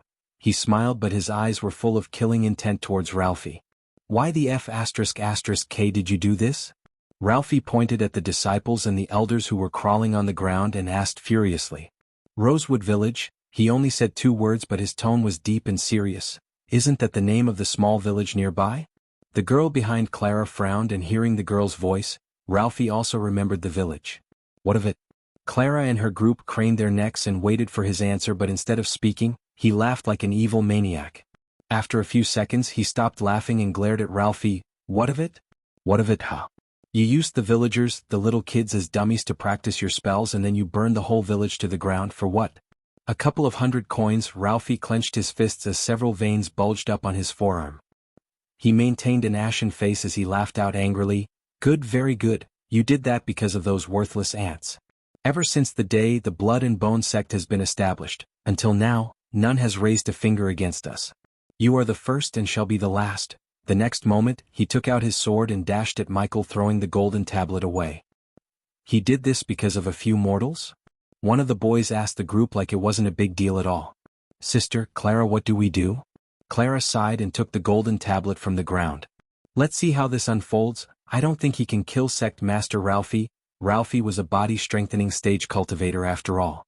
A difference between the body refining stage and body strengthening stage was significantly high, and it was very unlikely that a body refining stage cultivator could kill a body strengthening stage cultivator in a direct battle. However, her face froze when she saw him lifting Ralphie by his neck. Ralphie's hands and legs were transformed into metal by some sort of spell, but still, he couldn't make a dent in the blue shield around the youth. How did you? What the F***? Gaia was extremely astonished looking at his power. She was expecting a battle between him and Ralphie, but now the body strengthening stage level 2 cultivator was gasping for air in the human's hands. I will make you watch them suffer, as he said. He dropped the axe and took out his knife. Gaia noticed a green shade on the blade's surface. Release me. Ralphie struggled to utter these words as Michael laughed out coldly. Shall we start? Michael plunged his knife into Ralphie's right chest, avoiding the major arteries and veins. When the knife entered his body, he felt a chill run down his spine and his body turned numb except for his mouth. After paralyzing Ralphie, he put him down as the old man asked, "What did you do?" "You should worry about what I'm going to do. Can you guess?" He laughed and kicked Ralphie in the gut. "Bastard. I'm going to burn your precious sect members alive." The minute the words were spoken, everyone present froze as they were all completely shocked and stunned. Some of the disciples and the elders whole were crawling without legs and had looks of intense fear despite the pain they were feeling. The girls behind Clara was terrified as well, as they shouted out anxiously, "Brother, don't be rash. Please calm down and be rational. You already shed enough blood and crippled their cultivation. That's just worse than death for a cultivator. If you kill and burn them, you will be no different than the Blood and Bone sect." Clara nodded and shouted without stepping on the blood-soaked ground. But he had already turned himself into a bolt of lightning as they witnessed the bodies of the disciples were piling up on the center of the ground. "Don't listen to these bitches, human. You're right, we must slow roast them in the fire like chicken." "You're wrong," he said when he stopped moving, as Clara's group had a bad feeling looking at his face and the killing intent in his eyes. "I'm worse than them." Red color can appeared in his hand. The girls twitched their noses, smelling the strong stench when he started to pour the liquid on the growling bodies of the elders and the disciples. "No." The minute Ralphie screamed out in terror, the lightning bolt from Michael's hand hit the pile. The group was so terrified that the two girls screamed out in horror. Their expressions were aghast, disbelieving of whatever they were looking at. The dark red flames were burning as high as a full-grown tree while they could feel the heat coming from the flames. Even Clara, who participated in many battles as well as the boys, were horrified. It took them a long time to regain their initial composure. Ding. Congratulations to the host for successfully being a badass. The reward is 200 badass points. Ding. Congrats to the host for killing a body refining stage level 6 cultivator. The reward is 4,500 experience points as well as 200 badass points. Ding. Congrats to the host for killing a body refining stage level 7 cultivator. The reward is 5,000 experience points as well as 200 badass points. Ding. Congrats to the host for killing a body refining stage level 8 cultivator. The reward is 6,000 experience points as well as 200 badass points. Ding. Congrats to the host for killing a body refining stage level 10 cultivator. The reward is 7,000 experience points as well as 200 badass points. Several beeps of the system kept ringing in his mind as his gaze was now landed on the main culprit, Ralphie. Chapter 18, I will kill you. I will kill you, bastard. Ralphie's eyes turned blood red as he screamed at Michael. Human, what are you planning to do with him? He didn't answer Gaia but walked towards Ralphie with a wicked smile on his face. He'll make an example out of you. Shut up. Michael punched Ralphie using his full strength as his two front teeth flew out of his mouth. What is he going to do? The girls stuttered and watched him wrapping Ralphie's body in with white clothing like a mummy. Aren't we going to roast him in this fire, human? No. Hey, look, that young master is coming? What is he dragging? The two guards at the city wall noticed Michael and came out of their little tent and waved at Michael. Hey guys, Michael waved back at him and deeply exhaled. Guys, give me some water. the pair of guards were awe-stricken and stupefied hearing him. You don't have some? We do. But young master, the two guards had a perplexed look on their face. We are just commoners and you're a noble, one of the guards slowly said as Michael shook his head. K that, aren't we all just human? Go bring me the water, I'm thirsty, go. He chased one guard and looked at the other. And you, come help me with this. They couldn't talk back to him but the guards were astonished. While the guard went to bring water, the other guard stepped forward to help him. Were you hunting in the woods, young master? His clothes were full of bloodstains and the thing inside the white cloth seemed like his game. Sort of. The guard saw a long pole appear before him while the other guard brought him the water in a leather flask. Gulp, taking the flask, he started to gulp the water to quench his thirst as the two guards mistook Ralphie for an animal and kept poking him. What kind of animal is this? It's almost looking like a human. Young master, what is this? Is this a divine beast? Divine beasts were animals that had the talent to cultivate and they were very different from normal beasts. It's worse, it's the headmaster of the Blood and Bones sect. The two guards looked at one another aghast. Their eyes were filled with shock and they were left speechless for a long time. Young master, you shouldn't joke like that. If those evil people heard you they will hunt you down. Tell these idiots what we have done. Gaia giggled and she couldn't wait to see their look when they see what's inside the white clothing. Come, lift this up. They had no idea what he planned to do by tying the thing to the pole and lifting it up. At the distance, Clara's group reached the city walls and saw Michael hanging Ralphie on the pole in front of the city gates. Young master, can you tell us what is this? See it yourself. Michael pulled the white clothing by its end and unwrapped Ralphie like a gift box. When they saw Ralphie's face and the badge of Blood and Bone sect on his chest, they were speechless and their eyes widened and looked like they could pop out of their sockets any second. Little bastard. Let me down. Young master, they took a step back from Michael as their bodies started to shiver in fear. Ding. Congratulations to the host for successfully being a badass. The reward is 200 badass points. The old man's scream and rage echoed through the river town and people came rushing out to see what's going on. The men and women who saw the scene were astounded as their hearts skipped a beat looking at Ralphie, the infamous sect master of the Blood and Bone sect. The people widened their eyes as they stared at Michael unbelievably, looking horrified while the system was continuously ringing in his mind and awarded him with badass points. Young master, the Blood and Bone sect. The guard came to say something but he raised his finger and stopped him. There's no more Blood and Bone sect. I've burned them all and this scum will be next. A ball of green glue appeared in his hand when he said. Looking at the green glue and the murderous look on his face, Ralphie tried to wriggle but his body refused to move an inch. They didn't expect the once cool and handsome young man would hunt down the entire Blood and Bone sect as well as capture its leader alive. The guards and people couldn't help but step back in fear, feeling the killing intent radiating from him, and Clara's group themselves haven't seen such tremendous aura from their own seniors before. It was absolutely terrifying. Poke Michael threw the green glue at Ralphie and witnessed it slowly spreading and enveloping his body. The green glue was some kind of substance he bought from the system. He wanted to burn him slowly and inflict as much as pain he could, so when he asked the system to do something like that, the system recommended the green glue. What? What is this? Ralphie panicked seeing the glue spreading all over his body as he shouted at Clara's group who were looking at the scene from a distance. Do something. Help me. But when he was shouting, a small crack of lightning hit the green glue and started the fire. No, On your way to the afterlife, apologize to everyone you killed in the Rosewood village. The women and the girls were rather traumatized looking at the scene, including the two girls in Clara's group. Some people threw up due to the smell of a burning body. The youth's rage and resolution to kill was very vicious and bloodthirsty as any member of the Blood and Bone sect, which left a very deep mental scar within the female disciples' hearts. He killed all of them horribly and painfully. A man with such a cruel nature. We shouldn't offend this devil, Clara warned her rest of the group as they nodded. Originally when they first heard him saying he's going to exterminate the Blood and Bone sect, they thought he was a madman and going to be killed by Ralphie's students, who knew that he would not only kill the elders and students but also burn Ralphie alive. Furthermore, he was just alone and they were at least 30. Scary. This is too scary. He's too powerful. The few of them softly muttered in their hearts. Ding. Congratulations to the host for successfully being a badass. The reward is 200 badass points. Ding. Congratulations to the host for successfully being a badass. The reward is 200 badass points. Ding. Congratulations to the host for successfully being a badass. The reward is 200 badass points. Ding. Congrats to the host for killing a body-strengthening stage level 2 cultivator. The reward is 10,000 experience points as well as 300 badass points. You are too cruel, human, but this princess likes it. Guys, don't take away this poll until everyone in the kingdom knows what happened to the Blood and Bones sect. I have a payment to collect from the guild.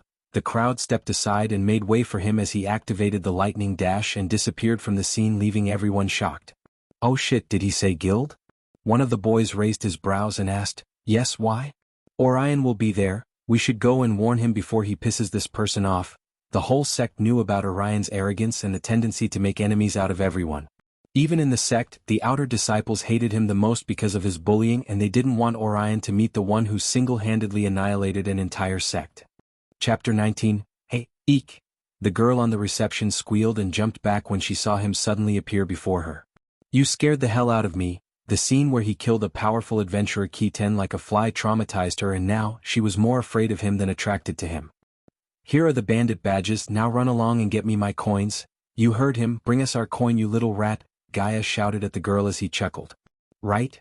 Wait here please, young master. None of the adventurers dared to look at him directly or look down on him, but rather had a slight fear in their eyes, considering the one he killed was one of the powerful adventurers in the town. Look at these clowns. Looking at Michael's gaze, the adventurers quickly turned away and didn't dare to look at him like they first did. Expect them to lie down before us after they heard what we did at the city gates? Hee hee. Michael knew it would take some time for them to hear what happened at the city gates and even more time for the whole kingdom to know. Young master, hey, race your coins. He noticed someone sitting in front of a light orb and casting some spell. He must be the person who confirms the quest is truly completed or not. 750 silver coins. The system scanned the coin pouch and informed him of the number of coins inside without him opening the pouch. Hey girl, isn't 13 into 60 780? Although he had a smile on his face, the girl trembled because it was not a gentle smile but a wicked one. Young master, 4% of the full amount was deducted by the guild as a commission. Why don't you just go and rob people, greedy F***** curs? 4%, huh? Is that a fixed amount or vary quest to quest? He wasn't new to the concept of commission. He paid a certain amount after completing each hit as a tax to the dark world, so he didn't get surprised like Gaia. Fixed amount, young master. That's good to hear. See you girl later. The girls exhaled deeply after he disappeared and the color on her face returned. The crowd was almost doubled in size when he stepped out of the city gates as the system started to continuously ring in his mind and award him with more badass points.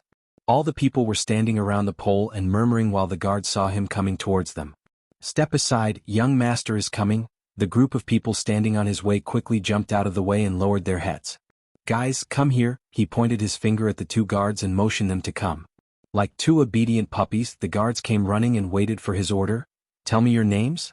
Daniel, young master. The older guards lowered his head. Ricky, young master. The other guards also lowered his head as Michael threw the coin pouch at Daniel. The survivors of the Rosewood village need a place to stay. Take these coins and rent a place fit for 16 people. Can you do that?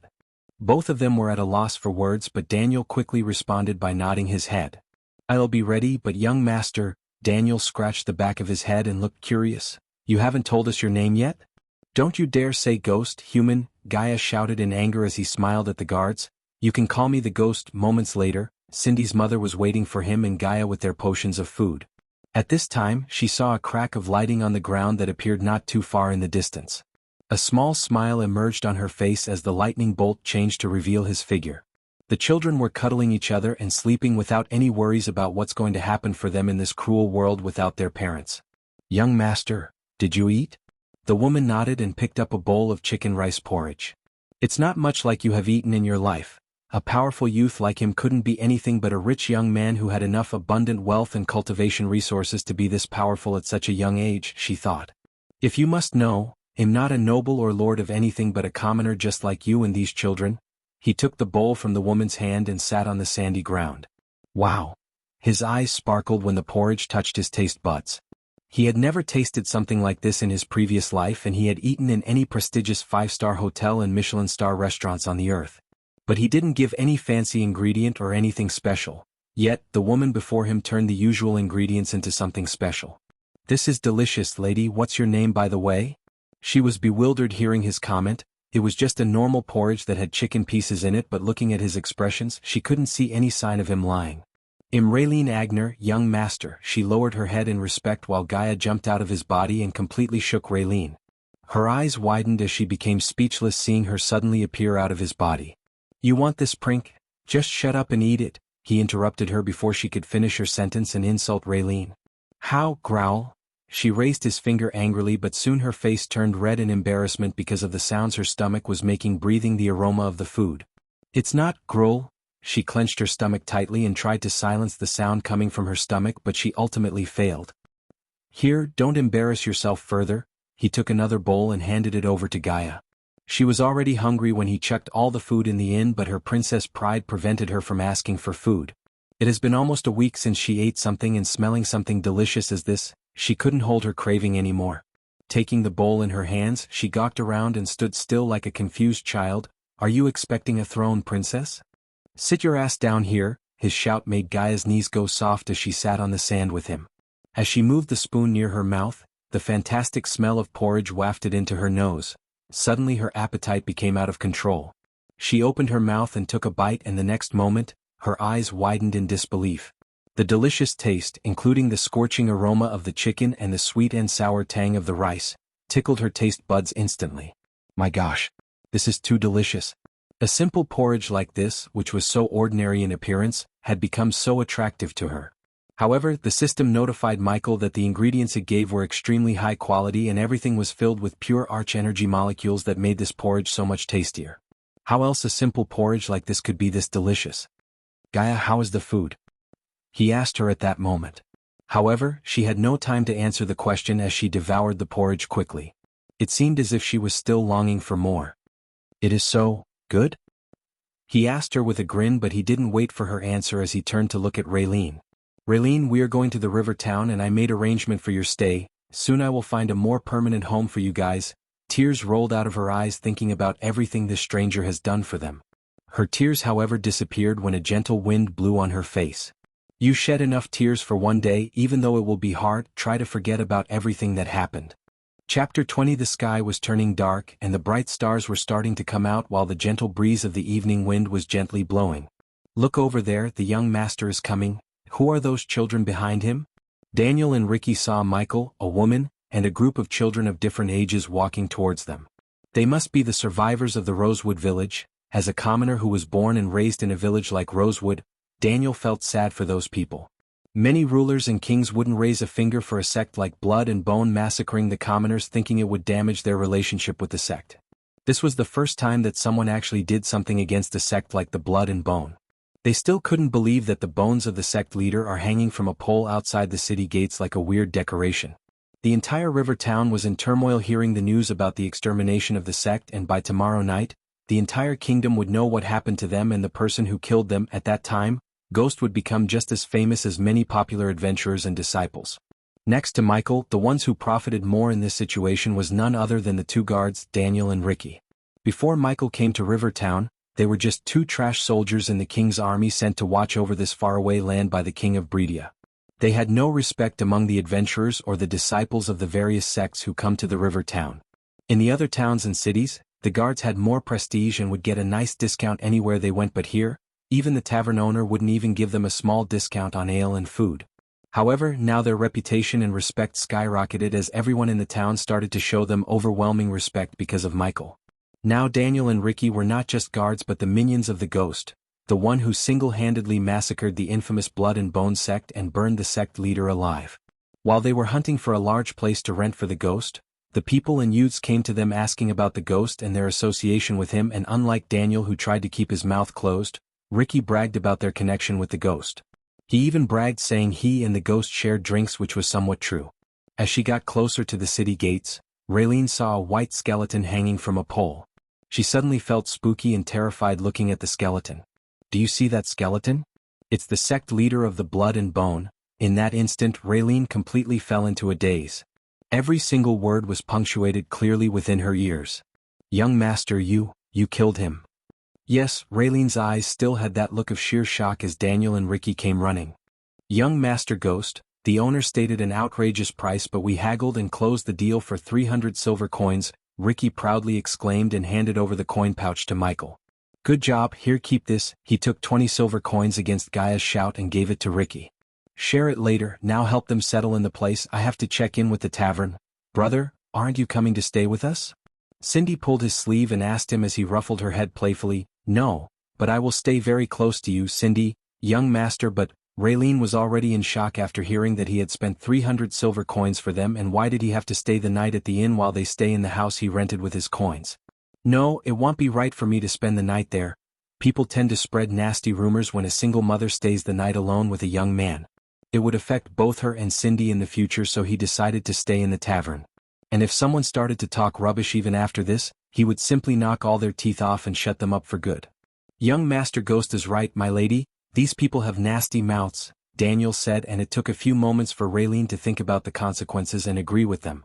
But what if those bad men come again? Cindy trembled tightly and held his hand, remembering the things that happened before her earlier. Those bad men left the world and will never come back. Yes, he lifted her up and kissed her on the cheek. Now go with these brothers and sleep. Don't cause any troubles for your mother. Unexpectedly the girl wrapped her little hands around his neck and kissed him on the cheek. His heart was warm like never before, and he had no idea that his new side was also somewhat influenced by brass soul fragments in his own soul. He kissed her forehead and smiled while the guards were surprised seeing his change of moods. At this moment he seemed extremely felt and approachable youth, but a few hours ago, he looked like the devil reincarnate with the overwhelming killing intent. Is he bad or good? The same question was going on inside Gaia's mind too, and until now she couldn't find what kind of human he is. Take them there. He passed the little girl to Daniel as he took the girl into his arms with a warm smile on his face. He walked with them until he reached the tavern, and then he sent them with Danielle and Ricky. You are an orphan, aren't you human? Just when the children and the guards disappeared from his sight, Gaia asked him as he froze. Don't try to deny it, human. I see the way you look at them, human. It's the look of someone who grew up without parents. Well, you do have some brain, princess. I'm surprised. Thanks, wait. What? How dare you? She screamed in anger, but it was good fun for him to make her angry while she was shouting at him. He entered the tavern, and the moment the people inside saw him, the place became dead silent, as even a pin-dropping sound could be heard. Since the tavern was near the city gates, every one of them had seen what he did to Ralphie, and they were terrified of him. Young Master Ghost, the waitress who had a wide smile on her face the other day, now was shivering and trying to let out a fake smile. Relax guys, I only kill those who piss me off. Are you guys trying to piss me off by being silent? We are in a tavern, for God's sake. No, young master. The waitress quickly shook her head while the patrons in the tavern returned to their usual self little by little. Although the tavern was not as loud as before, still it was better than the dead silent. A group of 3 adventurers was occupying the table he sat before, but seeing him coming towards them, they quickly stood up and left the table. That's right, bitches, run. Chapter 21. The waitress welcomed them attentively. She accompanied to his table in the corner of the room. The way she looked at him now was a look filled with fear. This youth was really terrifying. Young Master Ghost, what would you like to order? Give me the green salad and hot water with lime. Considering he had already eaten and not very hungry, he ordered the salad on the menu before going to sleep. Keep the balance. The waitress was startled when he paid for his meals, even after becoming super scary and famous. Normally powerful cultivators and adventurers not only wouldn't pay but might demand coins using their power. The ghost's reputation in Rivertown after what he did outside was more than enough to make them cough out their today's earnings, but surprisingly he paid for his meals and even gave her considerable tips. Psst, the bartender gave her a quick glance and shook his head, telling her not to charge him. Young master, it's on the house. Wonderful. Gaia became happy hearing the waitress, but Michael shook his head. These people were not rich and their lives depended on the earnings of this tavern. How could he use his power and reputation for the sake of saving a couple of coins? Wouldn't this stain his reputation? No, I'm a customer in this tavern just like everyone here, and a customer must pay for what he bought. At the end of his words, he smiled at the waitress to loosen up her mood and place the coins on her palms. Now go and bring me the order. The waitress couldn't help but smile back and run back to bring his meals as the adventurers gawked at him amazed. He's really paying for his meals? Is he the same person who roasted Ralphie alive on the stake? He looks so friendly now. What the F***K human? They should be paying US for not wrecking them. While the adventurers were staring at him, Gaia screamed in frustration inside his mind. I don't know what kind of princess you were, but I don't like to be indebted, and besides, what would happen to my reputation if I did not even pay for my meals? It's a privilege of being powerful, human. What's the use of cultivation if we pay the commoners? It's not a privilege, it's disgusting. I'm slowly getting why they chased your snaky ass away. Shut up, you don't know nothing if you think I'm evil. Just wait until see the bitch sitting on the Nagaland throne, while Gaia and he were divulged in this conversation. The waitress brought him the salad and the hot water. Hey, race your green salad and hot water with lime, young Master Ghost. Thank you. Oh? No need, young master. He seemed like a completely different person now. She was among the people there when he burned Ralphie alive, and then he was radiating an immense killing intent and looked terrifying. The more they spent time with him in the same room, the more they realized that he was only cruel to his enemies, but for others, he seemed warm and friendlier. Miss, do you know where the Sunrise Sect is? He stopped the waitress when she was about to go to the other table and asked. Young Master Ghost must be new to Breedia since you don't know the Sunrise Sect, but young master, if you're looking to join a sect, there are more fitting sects for you. Hearing this, Michael furrowed his brows. I just want to return something that belongs to them. Oh? How could a powerful youth like him join a declined sect like the Sunrise Sect? The waitress thought. Young Master Ghost, to go to the Sunrise Sect, you have to walk down the main road for 2 hours and you will see a small mountain by the river, then you'll see the Sunrise Sect. Alright, then I'll go there tomorrow, young Master Ghost. When he was about to eat, the waitress stopped him. Young Master Ghost, none of them will be at their sect tomorrow. Tomorrow is the bright light ceremony. They'll all be at the Heaven's Gate. Hey Gaia, what is this bright light ceremony? At this moment he was lying in his bed while Gaia was sitting by the window. Considering the customers waiting for the waitress, he didn't keep talking and take her time. That's just a silly event that humans come to take part in the Heaven's Gate and prove their power. Why's that? So they can easily get accepted into their favorite sect if they perform well. That is, the moonlight coming through the window reflected on her face and revealed an angered look on her face. What is this Heaven's Gate? Her expression piqued his curiosity, and he was glad that this troublemaker isn't traveling in person with him. I told you it's just a silly event. Why are you interested in that? Are you going to participate? Just explain everything to me, she sighed as she turned her gaze away from the moon and looked at him. Heaven's Gate event has 2 rounds. In the first round, she raised her pointing finger and began to explain how the competition works to him like a teacher. The 3 big sects will each send a level 5 core formation cultivator and position them on top of the Heaven's Gate stairway. They will then unleash their aura and soul pressure.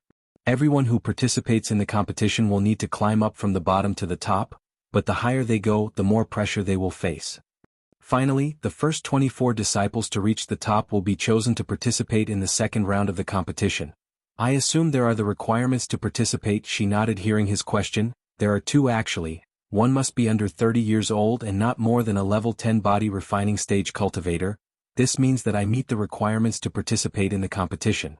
Don't be rash, human. Even though the competition is meant as an entry shot to young humans, the disciples of the sects will also participate to show their power and earn the resources given by the king of Breedia. He was still not sure to participate in this competition, but the more he heard Gaia, it seemed like a good place to be a badass and earn more points before going to seclusion for a few days.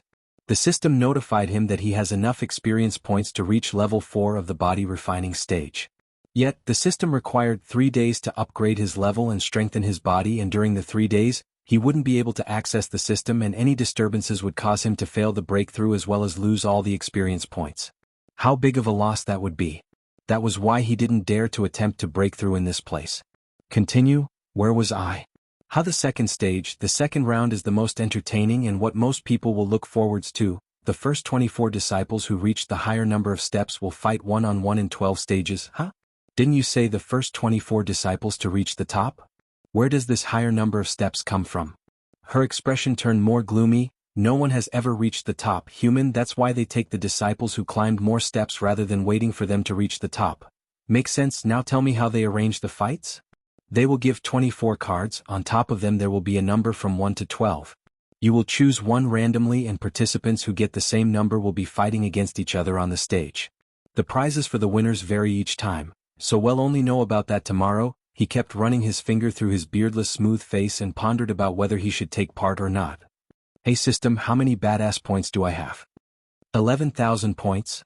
Alright system, recommend me a way to beat this competition?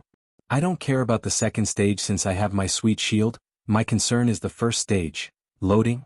He was waiting for the system to recommend him rather than searching through the shop, because although the system would always try to take away his badass points, it would also recommend him some overpowered skills for situations like this.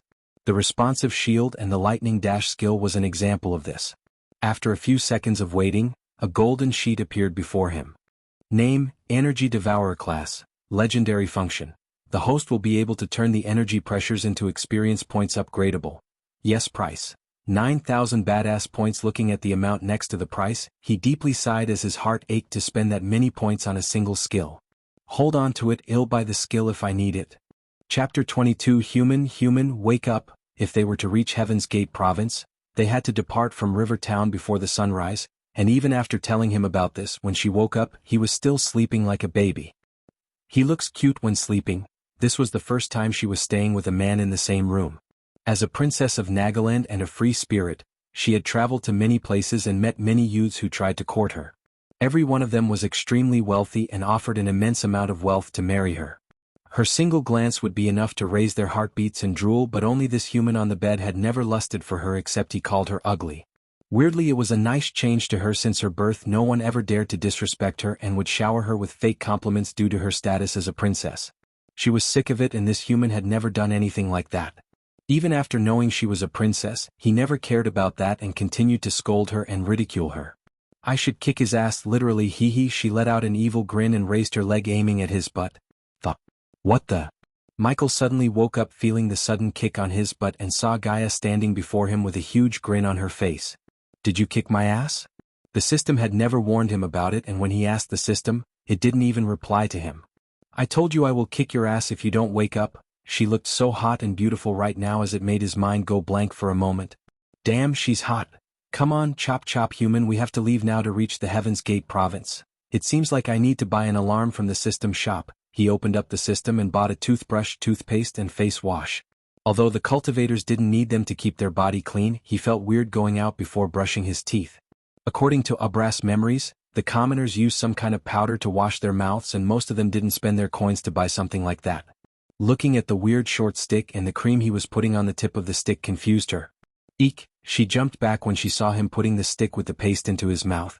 The white foam inside his mouth disgusted her.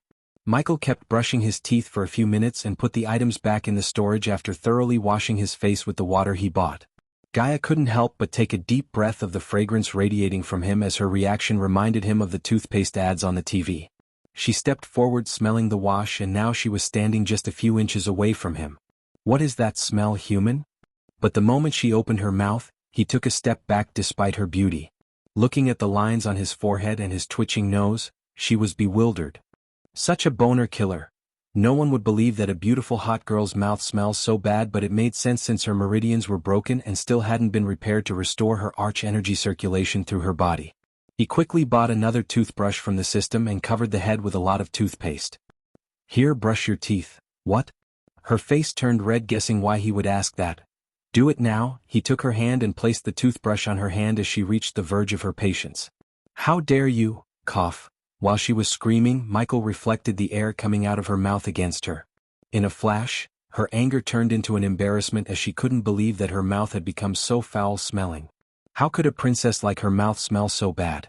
She couldn't look at him directly after getting embarrassed like this. Come on, brush your teeth. She awkwardly put the brush into her mouth and started to move it as he did. Arg! But unexpectedly she put the brush too deep into her mouth and started to gag. Geez, you're like a baby, give me that. He kindly grabbed her soft face and took the brush from her hand. Look carefully, I won't do this again, now open your mouth. Ah, like brushing the teeth of a baby, he moved his hand in a rhythm and brushed her teeth without hitting her soft palate. Don't swallow it. He feared that since the paste had a sweet taste, she would swallow it thinking it as edible. After thoroughly brushing her teeth and cleaning her mouth with salt water, he made her wash her face, and then he put everything back in his system storage. Now say something. Thank you? She moved her head back a few inches, seeing him lean closer to her. Good, now it's better, but you must keep brushing your teeth 2 times a day, or he'll kick your ass. She meekly nodded since she couldn't talk back arrogantly in this situation. The morning sunlight filled the sky, pure scattered light as its hue ambitiously illuminating each crevice of the land. Sparrows chirped an explicit background melody while he was on his way to Heaven's Gate province. Heaven's province was a big city in the Breedia kingdom. It didn't matter if it was size or power, it couldn't be compared to the river town. As a city built through the sole efforts of the royal family of Breedia, the king had absolute control over the city. As per Gaia's knowledge, in this city, three big sects had their bases, and this caused endless conflicts within the city. Heaven's Gate City was built mainly for Heaven's Gate competition, which was held once every 2 years.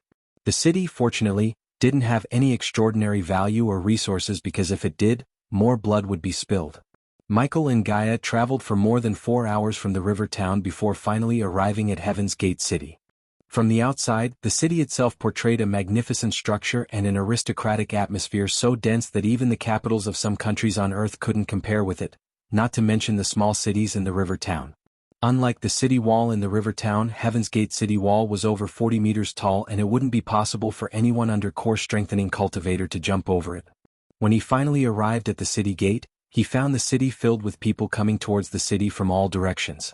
Every 2 years, Heaven's Gate competition attracted countless warriors and people from various kingdoms and cities of this continent. Everyone here wanted to witness the presence of the three big sects' genius disciples. Since the king was busy with many internal and external troubles of Breedia, he rarely made an appearance and today wouldn't be an exception. Those who came here were mostly rich people with high power and authority. One of the reasons why they came here was to witness the presence of these geniuses. Secondly, they were hoping for a chance to get in contact with the big sections. Thirdly, they could recruit some new talents for their house and increase their overall strength. There were also many fans of certain disciples who had arrived here to show their support. Many youngsters of various powerful and influential families also came from many different places in the kingdom to get admitted into the sects by showing their talent by competing in the competition. This caused their families to show their presence here as well. There were 2 reasons why the families would come. The first was to show their support, while the other was to show off. Being selected as a disciple of one of the big sects was an honor, and being able to participate in Heaven's Gate competition was an even bigger honor. Wow! So many people in one place, Michael exclaimed when he stopped using the lightning dash. This silly competition is a big deal for humans. Of course it will attract many people. Gaia said. The competition will start in a few hours. We arrived just in time. I can't wait to see the battles. This is my first time coming here, so I can't miss out on anything. Come, let's go. Let's rush to the city square ASAP. We can't afford to miss the show. Chapter 23. Discussions regarding the competition were everywhere. Even though the city was big, it was unable to provide lodgings for so many people at once. Therefore, all of the traveler inns, taverns and restaurants were fully booked many days ago as they all had a sign showing full outside. Luckily he didn't need to stay the night and had the lightning dash skill to rush back to River Town when he finishes his business here. A lot of people rushed to City Square in order to find a good spot for the upcoming show. Human, follow them. The more we wait, the more humans fill these streets. Hearing Gaia, he followed behind the crowd and eventually arrived at City Square. This square is really too big, it covers more than a dozen square miles. Michael was really surprised. This was the biggest square he had ever seen as it was more than 10 to 15 miles in circumference. This square made the Earth's biggest football stadium look like a small tennis court. This was beyond his imagination since this world looked medieval and didn't have any technologies. In the middle of this open stadium called simply Square by the people here, there was a fighting stage, and besides the stage there were stairs so tall that they almost reached the clouds. In addition, there were stairs leading to platforms that were built in order to allow certain people to watch the fights more clearly. Heaven's Gate Square was built by the combined efforts of his many kings and the big sects for the sole purpose of the competition. Would it work if it was small? Leave him be, he seems new to the city. What a yokel. Gaia burst into laughter hearing some despiteful words coming around them. But Michael just ignored them and kept looking around the square in wonder since the square was really the biggest stadium he had ever seen. While looking at the stadium, he also concentrated on the conversations around him to get more intel. Do you know the Heaven's Gate stairway, also called the Stairway to God? It said that every step is difficult as reaching the heavens. Imagine how difficult it is to climb to the top. No one has ever reached the last step. My teacher said the highest record was achieved by a mysterious young woman who reached the 70th step. Holy shit, she must have been so powerful to reach so high while enduring the pressure created by core formation cultivators. Many people were discussing about the competition and how hard it would be. There were a lot of youngsters participating in the competition, and this stairway was only the first round. Those who performed outstandingly would have a chance to enter the second round of the competition. Some people described the competition as a survival of the fittest. Only those with strength would be able to survive. I heard that people who aren't a part of the sects can also participate in the competition. There was once this girl who wasn't a part of any of the 4 big sects participated and created a new record. Many sects wanted to take her as their disciples, but the girl disappeared before the second round. It seems like a rare scenario. The requirements set by the big sects are incredibly high. Those who want to participate in the competition cannot be more than 29 years old, and they must be at the body refining stage. A normal person can't reach that stage before the age of 39, let alone 29. And to become a disciple of one of the big sects, you would need to at least become one of the top 40-inch. If the disciples of the big sects aren't competing, many youngsters from powerful families would even become one of the top 20. Since it's not the case, they should aim for the range between 20 to 40. To become the top 20 without any background, then they must be a genius, but such geniuses would have become a disciple of one of the big sects long before this. He understood the competition really well after hearing these conversations, and just like Gaia said, people who weren't disciples of the big sects could participate as well. However, getting good results would be incredibly hard because all the geniuses in the kingdom had already become the disciples of one of the big sections. Now where can I find the Sunrise sect? They should be near the stage on the other side of the square. Human, go before the competition starts. Sect leader Claire, we searched all over the river town but we couldn't find Rion anywhere but what, Elder Mark? A couple of middle-aged men wearing dark red robes were talking to a gorgeous-looking young lady who had a voice like the beautiful symphony of bells and was extremely pleasant to the ears. The youngsters behind the young lady and the elders were looking pale and clenching their fist against their chest. Sect leader Claire, the Blood and Bone sect. The mere mention of the name made the female disciple's heart skip a beat, and even the sect leader seemed uncomfortable. What of it? The young lady frowned and asked. The whole sect was annihilated overnight. Sect leader, the disciples and the sect leader were taken aback by shock. Even though their Sunrise sect was declined to the point that they only had 30 disciples in total, just as the Blood and Bone sect, they couldn't be compared to that evil sect in terms of power. She might be the sect leader, but she was only a body refining stage level 5 cultivator, and the 4 elders were more powerful than her as they were all body refining stage level 10. It was only because the previous sect leader, her father, went missing that made her the new sect leader. Couple of elders quit the sect and joined the other sect when the 4 main elders chose her as the new sect leader, making their sect even weaker. Which sect did that? Or was the king's army? Not a sect or an army, sect leader, they were killed by one man soon after. The 2 elders started recounting the story of how the youth called the Ghost massacred the entire sect and burned Ralphie on a stake outside the city gates. The young woman sect leader and elders were stunned and flabbergasted when they heard this. The pair of other elders and the sect leader was astonished by this story. They had never heard anything as incredulous as this in their entire lives. It can't be. How a young man in the body refining stage level 1 could kill Ralphie, a body strengthening stage cultivator?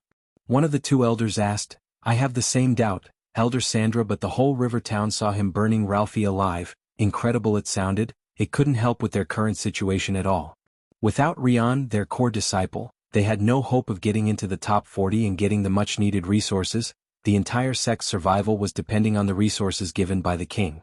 If Rion did not participate and get into the top 40, they wouldn't get anything and it'd be the end of their sect. If we don't find Rion, our sect will also become like the Blood and Bone, dead. Hearing Elder Sandra, Claire felt like she was going to faint on the spot. Her father trusted her with the sect, and how could she let the sect die on her watch? It seems this is the end of our sect. Elder Sandra's voice broke as tears were flowing out of her eyes. A few decades ago, the Sunrise sect flourished beyond words, and their reputation was even spread across the kingdoms nearby Bredia. Talented youngsters would line up before their sect hoping to get admitted into their sect, and powerful cultivators would try to get a job as a teacher in their sect. During their golden age, they had more than 10,000 disciples, 300 teachers and 50 elders. But now they were reduced to 30 disciples and 4 teachers who were also the elders of the sect. Elder Sandra practically grew up in the sect since she was a baby with her mother, who was an elder. She loved the sect just as much as Claire, so her heart ached to see the sect in its last leg. Elder Sandra. Thinking about this, Elder Sandra felt dizzy and stumbled back as Elder Mark quickly grabbed her hand before she hit the ground. Elder Sandra. Claire shouted, looking at Elder Sandra, who was lying in Elder Mark's hands without consciousness. Give me some water. Claire shouted at her disciples as they looked at each other for water, and some of them rushed into the crowd to get her some water. You guys look like you need some help. Suddenly they heard a voice and turned to look at a young man wearing black robes walking towards them with a smile. Chapter 24. The disciples looked dumbstruck and looked at the young man walking towards them. Even in a desperate situation like this, the female disciples couldn't help but stare and swallow, mouths full of saliva, looking at the handsome young man before them.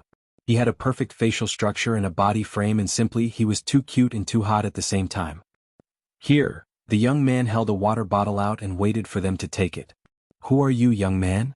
the elder beside Elder Mark asked him doubtfully. He was wearing neither a badge of a sect nor a uniform. Elders can ask the questions later, but now take this and help her. Claire knew he's right as she grabbed the bottle to sprinkle the water on Elder Sandra's face. The elders and the disciples looked suspiciously at him while he just kept his cool smile on his face. Even though the young lady before him looked gorgeous and resembled Jennifer Lawrence, her beauty didn't shock him as Gaia's beauty. "Hey," when the water droplets hit her face, Elder Sandra slowly opened her eyes. "Elder Sandra." The tears flowing out of Claire landed on Elder Sandra's face with the water from the bottle. "Sect leader Claire." He could barely hear these words coming out of the woman's mouth and wondered what just happened. Did Rian come? "He will, Elder Sandra, he will." He didn't know why they were looking for Rian, but only he knew that Rian will not come as they expect. He buried him yesterday. "I raised you, Sect leader Claire. I can tell when you're lying. Without Rian participating, we won't be getting the resources." "Sect leader Claire, you know what would happen if we don't get that resources?" "Human, I think they are expecting the dead human to participate in the competition representing their sect." Looking at the saddened and hopeless faces, he decided not to be the bearer of the bad news but help them for Rian, a kind soul who died defending those children. Boom, boom, boom, boom. Before he could speak any words, the sound of beating war drums reverberated the square, and the previously noisy square immediately became silent. He guessed the beating of the war drums signified the start of the competition. The war drums sounded out from all four directions of the square. Each beat started out loud, but would gradually fade, shaking everyone on the spot. The war drums had been passed down from many generations and remained as a symbol of battle. At the battlegrounds, warriors who heard the war drums would immediately feel their blood start boiling. At all four sides of Heaven's Gate Square, there was a long and wide passage. On top of each passage, a few giant golden holographic words appeared. Above the East Passage was the famous Morning Star Sect, while above the West Passage was Golden Valley Sect. The words over the South Passage were Silver Moon School, and lastly above the North Passage had only one word written in plain text: others. The first three were the designated passages for the three big sections. Even though the square was crowded with people, no one dared to get close to the sections. After all, no one wanted to do anything that could disrespect those big sects, as they all knew that although this competition was started as a recruitment ceremony for the youngsters, it was now turned into a competition between the big sections. "Look, the disciples of the three big sects are about to arrive," one of the girls behind Claire whispered. Following the beating of the war drums, some figures started emerging from the three passages designated for the sections. They were walking towards the center of the square with proud and arrogant expressions. Most people respected these disciples, while others envied them deeply. Michael noticed that some even had their eyes pointing towards the skies, expressing unparalleled pride and arrogance like he had never seen before. The respectful and envious looks of these common people were like a drug to them that made them high. Every single disciple who walked out from the three passages was at the body refining stage, and even the weakest of them were level 6. He thought he would see youngsters with his level of cultivation for the fourth passage, but even there, most of them were body refining stage level 5, and only a couple of them seemed to be his level. On the east side, where the Morning Star Sect was, all of the disciples were wearing golden robes, and on their chests had an embroidered star symbol. This was the symbol of the Morning Star Sect. The Golden Valley Sect disciples wore matching plain yellow robes with a long sword decorated on their chest. As for the Silver Moon Pavilion, the majority of them were girls. These girls were wearing a variety of colorful, patterned dresses.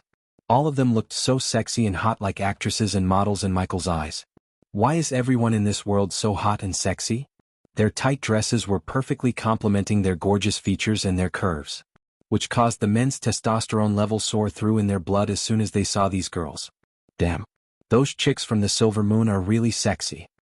If you have the talent, then you could just join the Valley of Happiness, then you would be able to sleep with them every single day. Fool. The Silver Moon focuses on seducing cultivation, and it is considered an unethical method. They'll turn your lust into a type of energy and use it to cultivate. The more you lust after them, the more they use you while you just slowly keep dying, or worse, leeches. Gaia scowled, looking at those female disciples. The girls from the Silver Moon instantly attracted all eyes. Amongst the three big sects in the kingdom, they had the least disciples, but their combined strength was not to be underrated, especially their seduction skills, which were unparalleled. Some of the female disciples from Silver Moon were also very slutty because by using their seduction skills, they managed to get a lot of support from the different powers. This made the Silver Moon a very influential sect in the kingdom. "Look, it's Evan Clark from the Morning Star," someone shouted. Upon hearing this, many people shifted their gaze towards the direction of the Morning Star. Michael also turned his gaze, and he saw the last man who was walking out of the passage. That man wearing dark grayish robes, looking handsome and tall. All other disciples from the Morning Star sect were wearing golden robes, but he was the only person wearing a grayish one. It could be considered a special case considering the fact that he was powerful and famous even amongst the other geniuses. Many say that he is a rare genius, and his potential is even equal to Miss Selena. He will most likely get first place this time. The appearance of this youth caused some uproar at the scene. With his aura of a genius and handsome face, no matter where he went he would immediately be the center of attraction, especially the girls. But the whole stadium made a gaping noise when they saw the girl who was walking out of the Golden Valley passage. "Oh my god. It's Victoria Parken from the Golden Valley. She's so beautiful and powerful." She was wearing a set of blue robes with a hint of green. She looked angelic and as calm as the ocean. The color of her robes and the jewels she wore perfectly complemented her physical features. Every part of her body was fascinating to the eye as she was extremely attractive, and if Michael had to rank the beautiful girls he had seen in this world, she would only be next to Gaia. I've heard that she went directly from formation stage level 8 to body refining stage level 3, and I heard she learned an ancient spell from one of her elders. That's extremely fortunate. Only a handful of people knew ancient spells and she's now one of them. She might even be more powerful than Evan Clark. It seems Hannah Berry and Nyla Reed from the Silver Moon are here as well. Both of them have the ability to fight with Evan and Miss Parker, but their chances of winning are lower. It's hard to predict what will happen. A lot of things have changed this year, no one can guess the final results. Last time, Miss Selena appeared out of nowhere and took the 4th place in the competition, and she was the youngest in the competition that year. And don't forget that mysterious young girl who created a record by climbing to the 70th step. I wonder if she will appear today, and if that happens this will truly become exciting. You're tuning in to the Phantom Sword Chronicles YouTube channel. Don't forget to subscribe and join us on this journey to catch the most captivating stories.